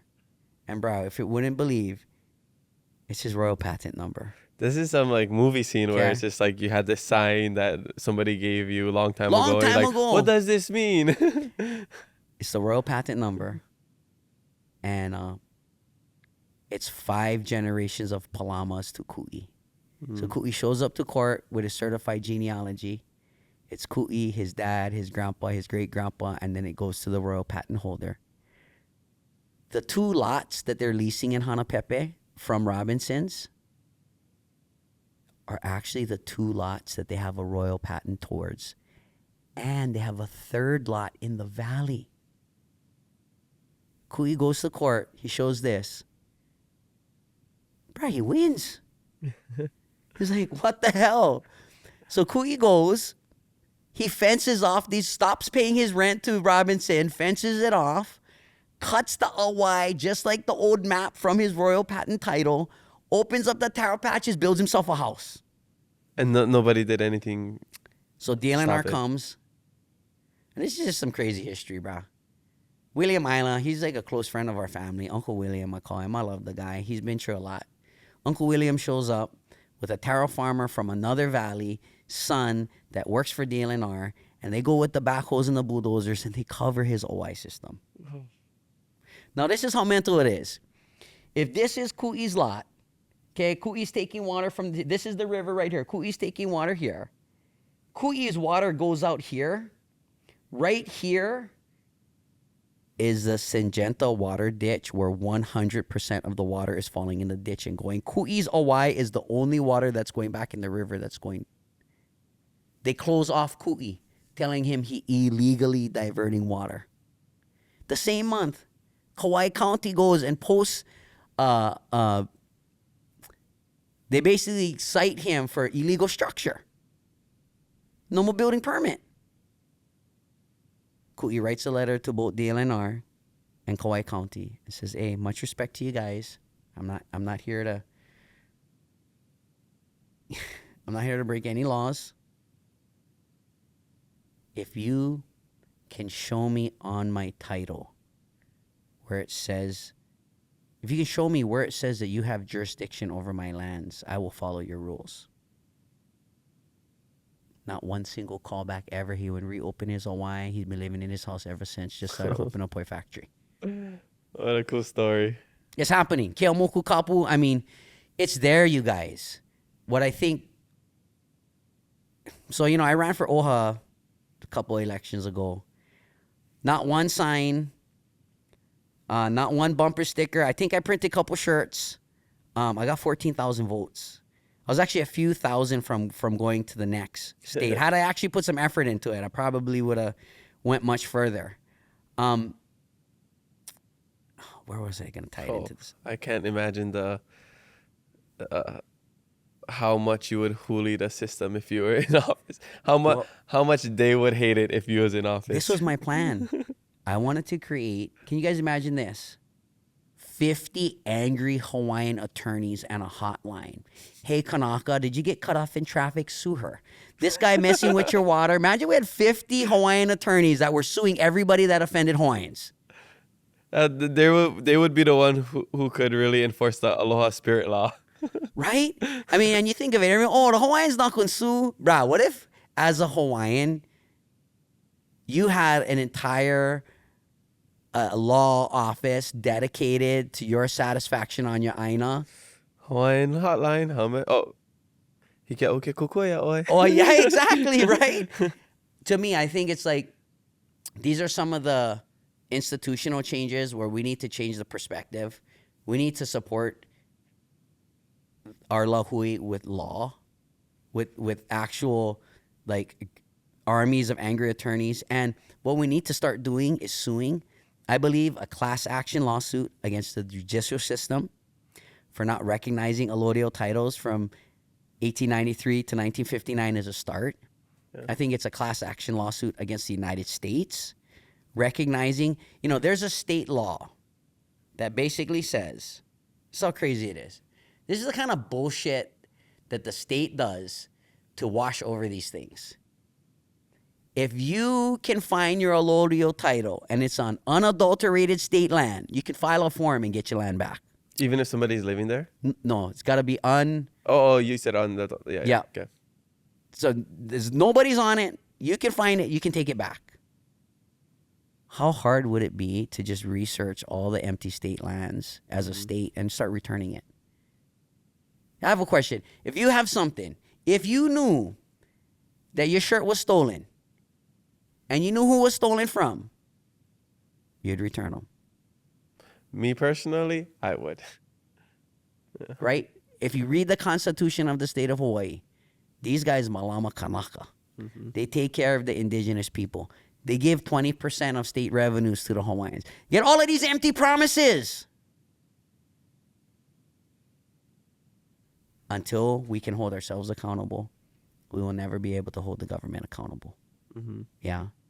That our entire belief in being able to uplift our lahui is going to be based upon our lahui uplifting itself. Yeah.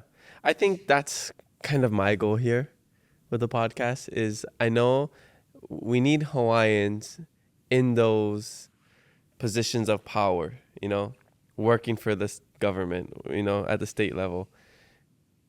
I don't feel like that's my position. Like, I feel like at least like here, we're having the conversation. People are learning about this. I feel like that's one part of it. The other part is those people fighting the fight from the inside. The challenge, though, is many of the people, by the time they get to the inside, they've realized that you have to play colonizer to play with the colonizers. Yeah, so these leaders that went now have lost their integrity just to survive in that system. So that's you and me. How do we support them to be that Hawaiian in that system? Yeah, because they don't usually last long if they try to hold any of our shared values, right? And so I think as a politician, you know, I mean, straight up, Brad, this has been my fear. It's like, I'm thinking, Brad, maybe you got to run for office. Maybe at whatever level you could institute some change, just having these discussions, right? I mean, the reason I ran for Oʻahu is a statewide. So I got to see across the state where I did the best in. If I was going to run for office, I hate to say, I think I would try to run for governor. Because at worst, I get to put this kind of stuff on a mainstream platform. Kind of like what BJ did. At best, right? And I love what BJ did. But this is what I also believe. Yeah. It's like helping the community is not running for office, bruh. Yeah. Running for office is what you do after you help the community. That's a good way to put it. And so it's like,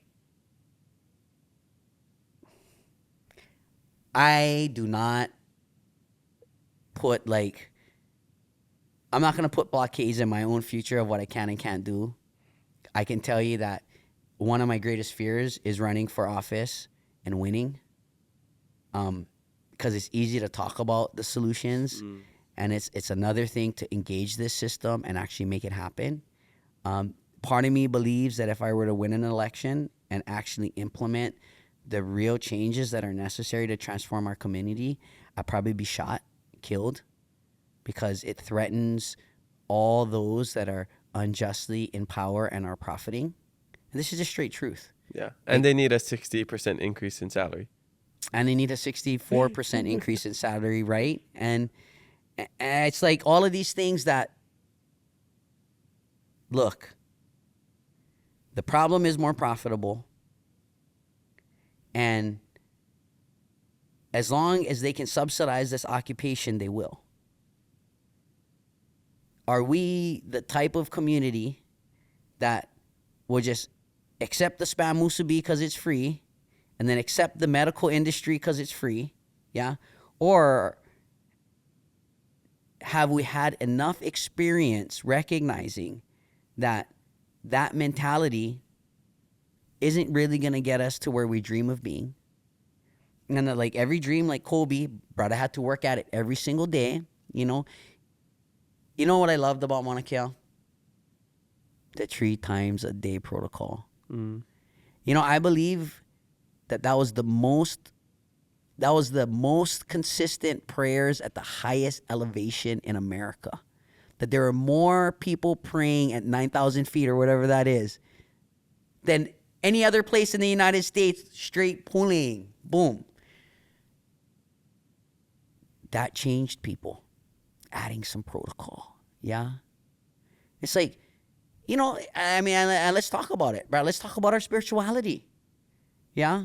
It's like, I tell people I'm a heathen. My wife is like, no, he's actually more Christian than he wants to say because of what he does and how he lives his life. Yeah. Yeah, but I do not see myself as a Christian because of the pain and influence that Christianity has brought to our planet, to indigenous people.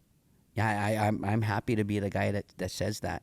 Yeah, I believe that the churches are a part of our downfall. They console us and tell us it's going to be okay when you die. Mm-hmm. How's about it being okay while we live? Yeah, especially when you live in Hawaii. I mean, why as a native Hawaiian should you have a substandard life experience in your own home country? Mm-hmm. And then go to church and the guy tell you, it's okay. When you die, streets made of gold. It's like, bruh, we just need lepo. We just need clean water. Yeah, we just need ice ponds. Like, yeah. We honestly do not need a lot to live and survive and thrive. And that's what I realized when I went abroad and lived in Madagascar. It's like living in a developing country is like going back in time. It's like, oh, this is probably what it was like for our kupunas who had to get water from a well, who used candles for light at night. You know, when you're mentioning like if, you know, the electricity went out or, you know, people like the ships stopped coming and what would people do? We're so far gone from that era where if the light goes out, you're like, oh my gosh, what do we do? Get that flashlight, use your iPhone light, just light a candle.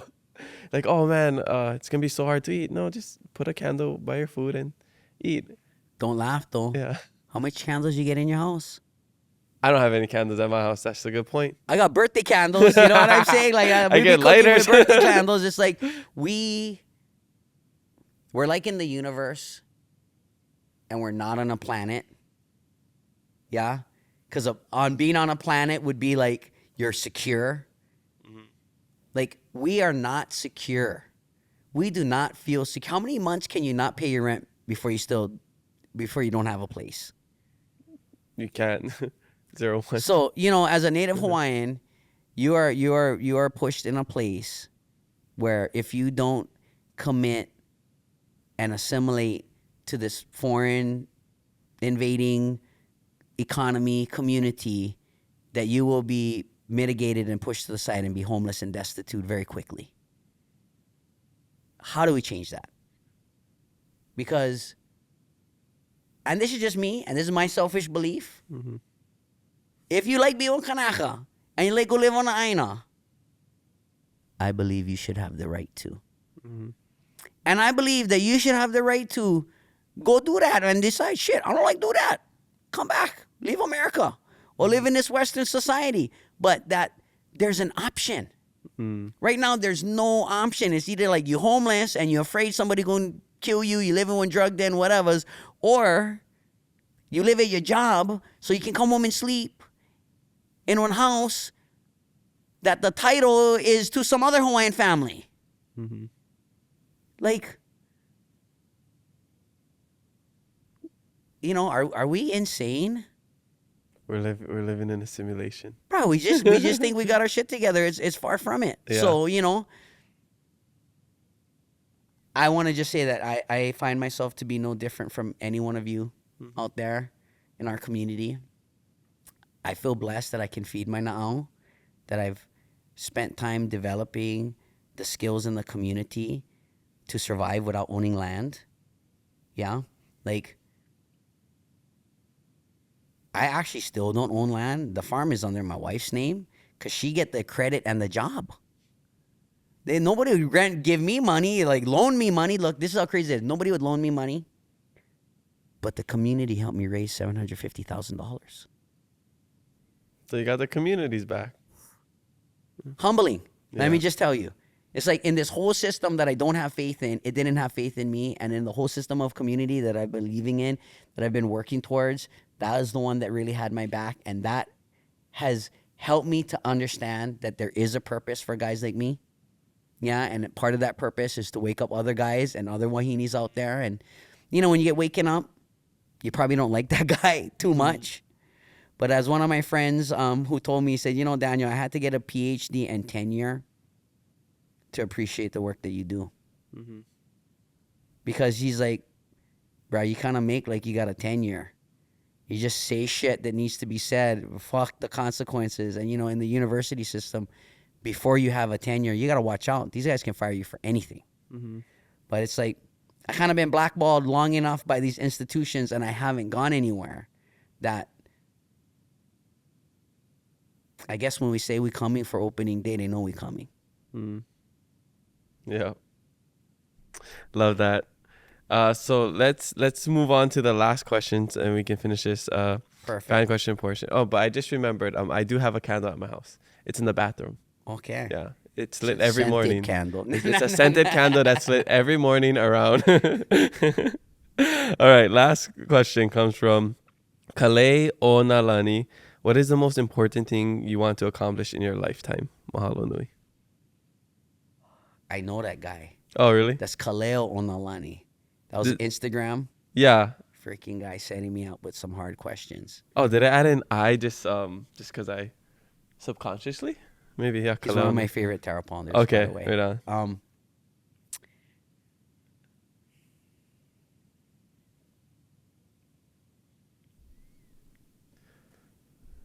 There's a lot. What is the most important thing you want to accomplish in your lifetime?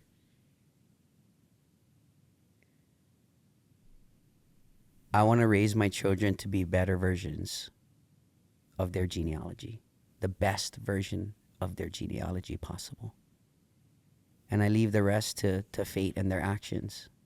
And if that's all that I end up contributing to this human existence, is offspring that know who they are proud of who they are, and are willing to work to become the best version of themselves. The fact that I have 7 kids, I might have made a little dent in difference, at minimum in their world. I mean, my mother's father led a protest in Fiji in 1959. And within 10 years, the British left Fiji. I come from a long line of revolutionaries. It wouldn't be the greatest thing to be a part of, but it would definitely be the most super awesome thing to see our independence as an independent kingdom be restored, to engage in the kuleana of what it really takes to feed, clothe, shelter our lahui, and to grow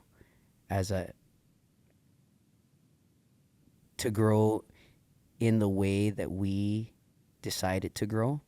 I think that would be by far would give me the most fulfillment as a member of our community. Not a father, just a member of our community, to see that era that so many generations have longed for. Yeah, to see that be fulfilled would be like a major check off of the life goals. Mm-hmm. And I think it would help. I think it would help my kupuna sleep better. Yeah. They're in that long rest, and they've just been waiting for us. Like, brother, come on now. I know you can. Let's go, And I believe that given the opportunity, we'll rise to that occasion. Yeah, love that.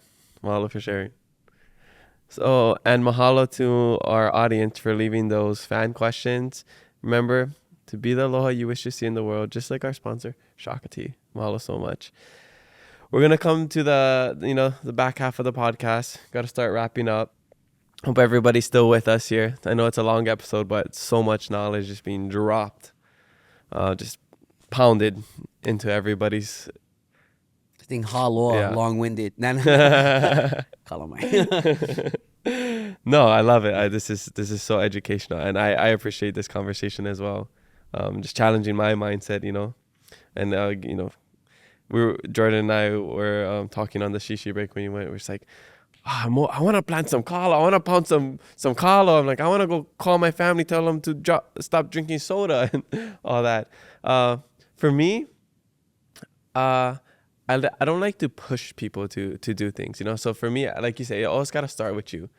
Yeah, I don't eat fast food. I don't go to, you know, chain restaurants and all that. I don't drink soda. I don't, you know, do all those things.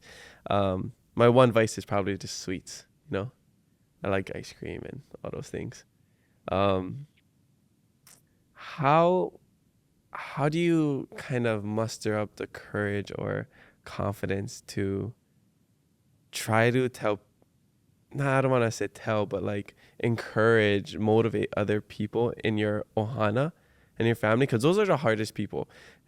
Just on Instagram, people I don't see, I'm just like, yeah, whatever, go do this, subscribe to this, check out this thing, you know. It's like, I don't mind telling them that, you know, like, you shouldn't do this, you shouldn't do this. Or I guess it's kind of like what your daughter said, like, whatever you tell me, I'm not going to listen to you. But I'm going to do what you do, you know. So like, show me, you know, makahana kaike. It's like, it's this very actionable thing that you're doing, you know. You're not just saying it. For me, that's how I live my life. It's like, I'm doing this. Maybe, you know, you can kind of see what I'm doing. I'm only drinking water. I'm not doing this. Hopefully, you know, you're inspired to do the same. But that doesn't work for people, you know. How do we get them to make those changes? You never find rice at parties I throw. So, like, if you came to my party for eat rice, you came to the wrong party. If you come to my party, you gotta eat the poi. You know what I'm saying? That's all they get. But what about when they go home? Well, what I have been realizing, this is our opportunity. Yeah. What are the entrance ways of transformation? Yeah. How do you get people to commit to walking the path of transformation? Because that's really what it is. They're not changing. They're transforming. Yeah, and it's a physical, it's a mental, and it's a spiritual transformation. It starts with one step. But it's a step that you have to want to do on your own. So what are the entry points? So we have our Papa Ku'iai Accelerator. We have our community Ku'i's on Thursday. We have La Ho'i Ho'i Ea. We have Ku'i at the Capitol. Like, these are entry points where, why don't you imagine this? Prior to us showing up and doing Ku'i at the Capitol, there was very little Native Hawaiian children that were going and having a civic engagement at the state capitol. Now, if you figure, if you was one of the kids that came in the very first year, which actually 2009 was our first Ku'i at the Capitol, we're going to be 2023. That's 14 years. That means the kid that was a freshman in 2009 is working on his PhD. Mm-hmm. The consistency in creating opportunity for people to make their own decisions regarding how they want to engage our culture and community is what we've been working towards. And we can show that it's growing. More kids show up. You came to the most craziest, ragingest La Ho'i Ho'i ever last year. I mean, last year's one was like one that happened in the 1800s, my friends. Okay, there was like 10,000 people that showed up over the day. Mm-hmm. 15 years earlier, there was like 40 of us. Went from 40 to 10,000 in 15 years. Gosh, what if instead of investing in the stock market, we just invested in our community in that fashion? That's what we've been doing, right? So it's like, how do you do it? Well, how did you learn about it? It's like, you want to go pound some kalo. You want to plant some taro. Did I tell you got to come pound kalo? Right? No, we just had this conversation. The conversation got you ono. Now is their entry point. Yeah? So come, I'm inviting you to come to a community ku'i on any Thursday. I got 5 pounds of kalo. You got to let me know by Wednesday. Okay, just don't judge me on my mediocre... This is the best part. Skills. Is the first 3 times, I don't even help you. I just want you to just watch everybody and focus on being clean. That's it. That's all we do. And we have done this for so long that we can take a regular human and in like 3 months, regardless of how you feel, in 3 months, we can get it where you can be very proficient. Yeah? And then how you choose to engage that afterwards, what we've seen is about 30% of the people that come through our programming make a critical life change. Of that 30%, almost 100% of them become educators in teaching those that they love. This is why it's been so infectious. You know, it's not like church, you need one pastor. Once you learn how to pray, then you go teach somebody else how to pray. Yeah? And then they go teach somebody else how to pray. And then come to imagine that praying and ku'i is the same thing, because all of the positive energy that you carry when you go church is what you carry to lift the pohaku when you ku'i. And all the love that you have for your lahui and your ohana and your genealogy, you express that when you feed the bebe. All that energy. Yeah? When we do Kamehameha Ku'i Club, one of our lessons is think about the happiest moments in your life when you make this poi. And then the homework is to feed a grumpy person and write a reaction paper on what happens. See their facial expressions as they chew. Well, it's mind blowing. Yeah. It's like kids writing home. I went home. I was about to get yelled at. I brought my eye out. Next thing you know, I was buying poke and having poi. Right? Or my grandma wasn't feeling well. She hadn't been eating. I didn't know. I went and saw her. It just so happens I had this poi. She was sad. She ate on. Oh, she started crying. How much? Then after the kids do that, then the next one is, right? You have your grandparents alive? I have one. Your parents alive? Yes. If there was one thing you could do for 1 hour a week that would give your parents extra 10 years of life, would you do it? Yeah. I tell you, come ku'i for 1 hour a week and you feed your parents eye, you're going to get 1 decade more out of them. I love that. Yeah. Yeah? I got to send them Big Island, though. Perfect. We can teach you how to make it so you can ship it around the world. I mean, this is one of those things. Yeah. You can put your love into a food. You can impact the person eating it without a single word. Where is this at? It's in Kahalu'u Okay. on our farm. Okay. I'm gonna go there. I'm gonna make it. I'm gonna take Jordan too. He guarantees perfect. never pounded point in his life. I can look from his arm. He gave a good ku'i stroke right over there. Probably get some genetic DNA on ku'i. I mean, look, for your listeners out there, they can go to ainamomona.org and see the different programming that we have.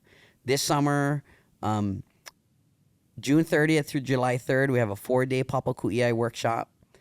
Make a board in 4 days. Oh, I saw that. Yeah. Eat poi for the rest of your life. For the guys that already made a board, we got a Papa He'enalu workshop. Oh, that's cool. Yeah, make a Papa He'enalu. And for those that are a little leery Like of either, kind? Alaya kind, we have Ulumaika workshop. Nice. 4 days, hang out at the beach, make your Papa. It's 3-4 hour shifts per day. In 4 days, you go home with a finished board. Oh, that's fun. The idea is take the workshoppers out of the workshop into the aina. Work in a place when you're hot, you just go run, jump in the water. Yeah. Did you go to the beach and make a poi board? I mean, you know what I'm saying? Like, that's the environment that we want to help to promote. Make it less like weighted on your shoulders and more like an enjoyable practice. Yeah, it's fun thing. You're hanging out at the beach. It's like going to somebody's backyard and kaning kapila and eating on a food and just hanging out over like going to the, I don't know, like a conference center and sitting in uncomfortable chairs at a desk and learning about some presentation that this guy's giving you. It's a lot more hands-on too, which I like. And our goal really is to help people that want to help other people. Yeah. Let's be infectious. Is there a fee for the weekly one? The weekly one you pay for taro. Oh, okay. But I got the first one. Like a good dealer, I got your first one covered, brother. On me. I've never bought drugs before in my life, so this could be like my first transaction. This would be your first time, yes. Nice, I'm cool. I feel super cool. Medical grade eye. Yeah. Okay. All right. And I was gonna say you gotta hold me accountable for that, but you don't need to. I'll hold myself accountable. Okay. This podcast is called Keep It Aloha. You know, I love the word aloha, and to me, like, I live my life keeping it aloha. You know, so what does keeping it aloha mean to you?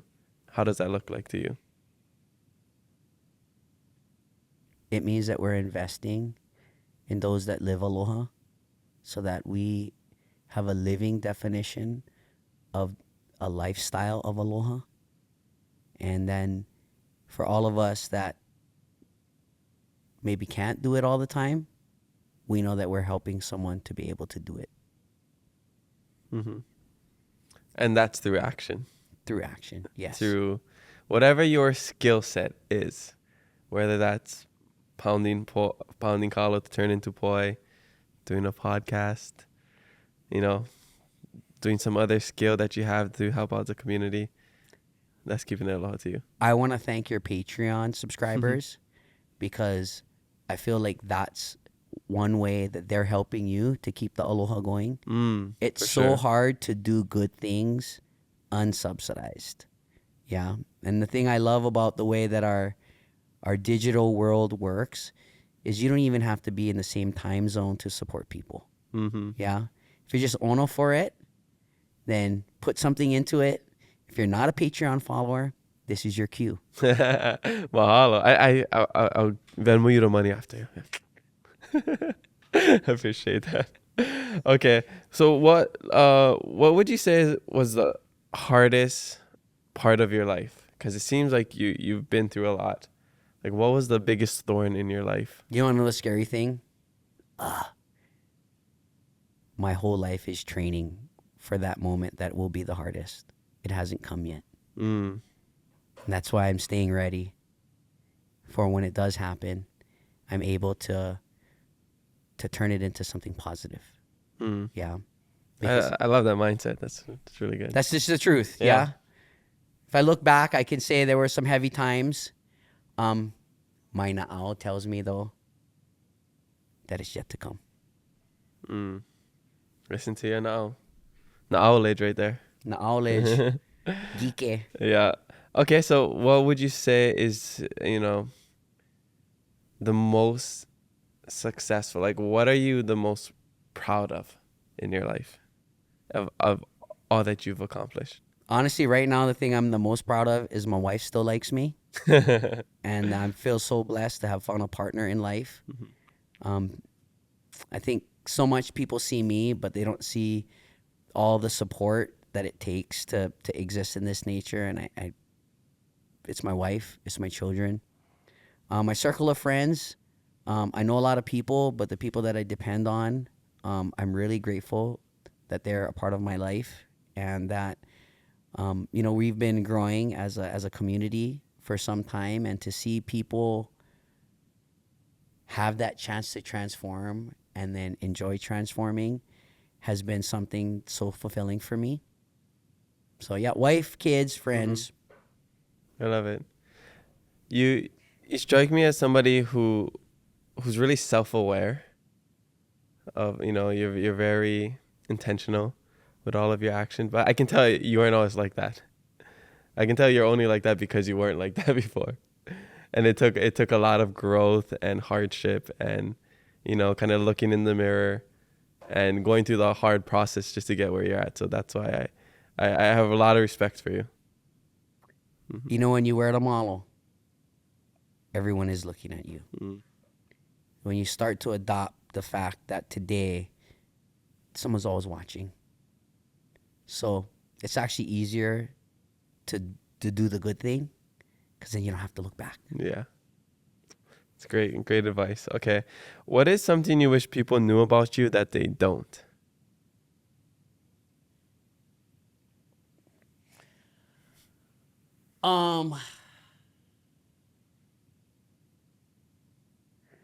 I wish people knew that I'm really usually almost always broke, but that I live a super rich lifestyle.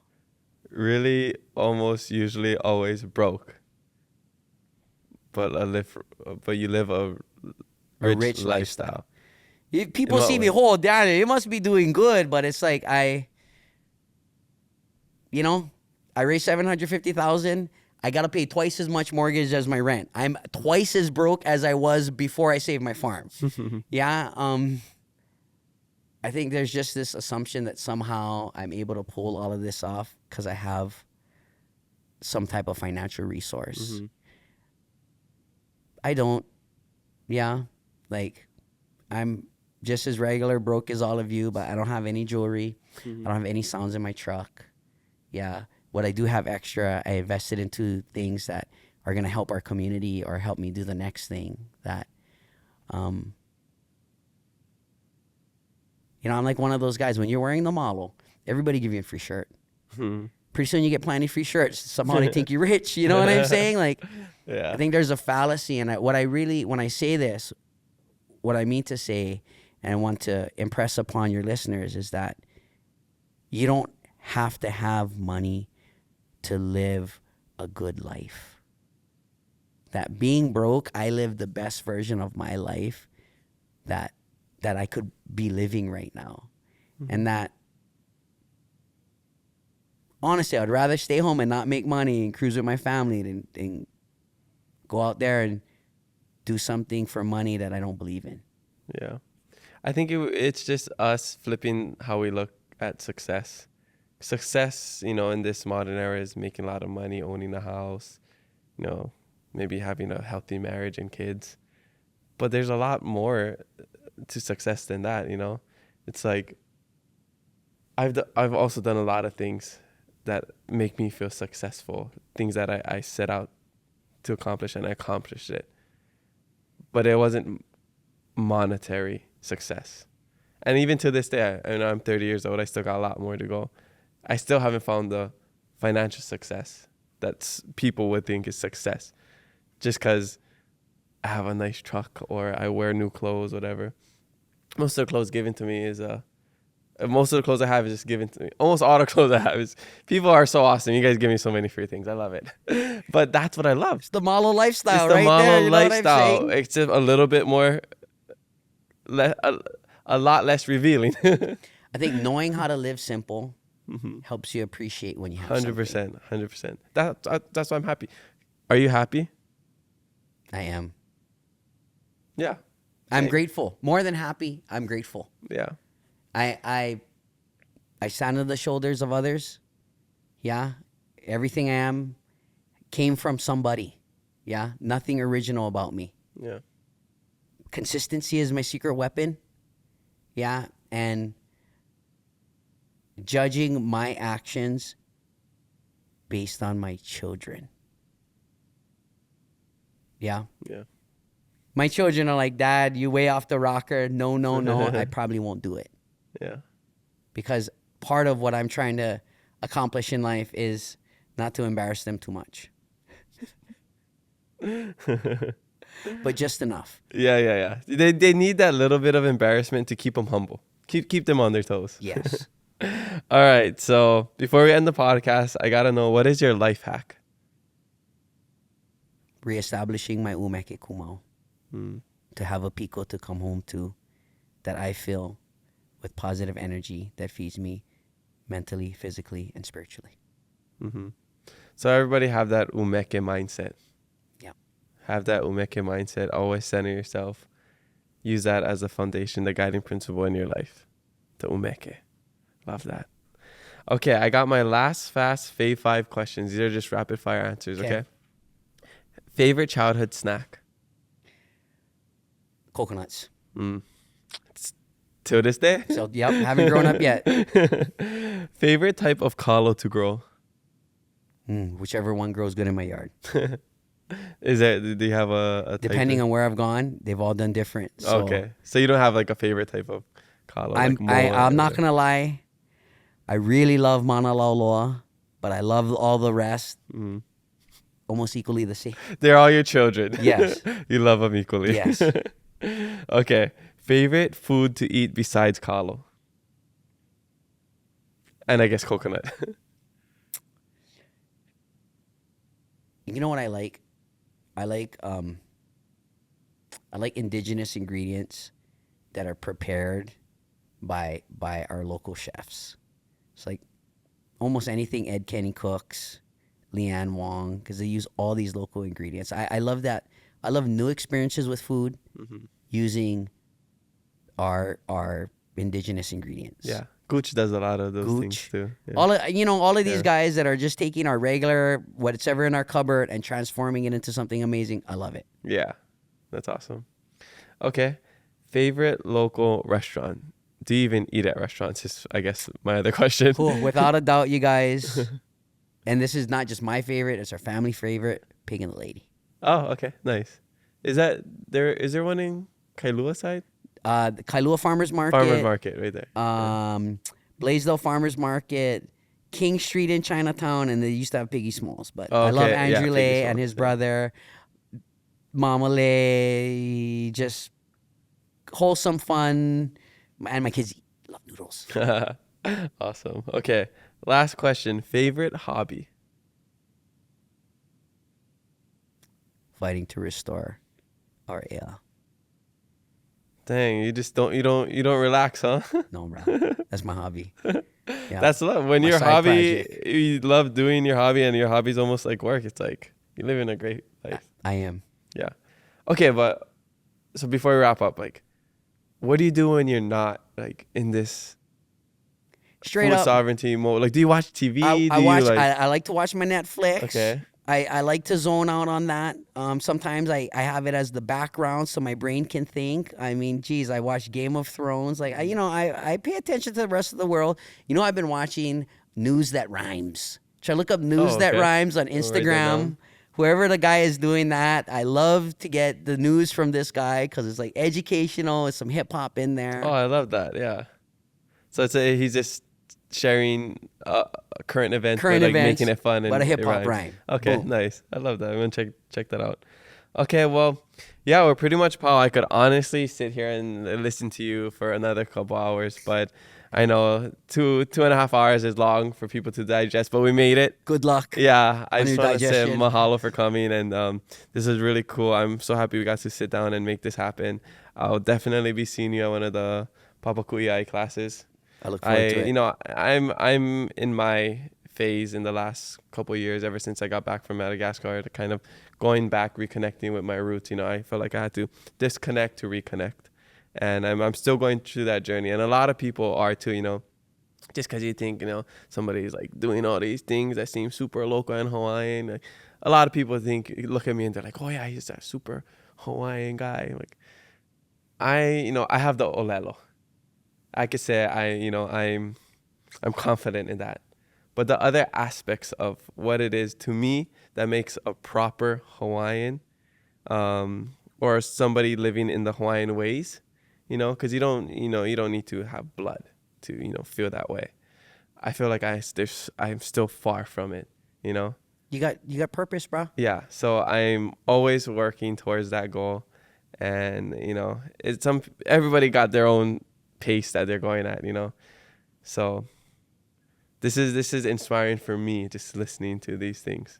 So mahalo again. Is there anything you want to share before we wrap up? So mahalo all the listeners, and I just want to thank anyone and everyone that has supported us along this journey. I'm grateful, I'm humbled. My children, thank you. Future generations, thank you. We've just begun. It looks like we've come so far, but we were just setting the foundation. Now's the time to build. Aloha. Mahalo. Where can we find you on social media?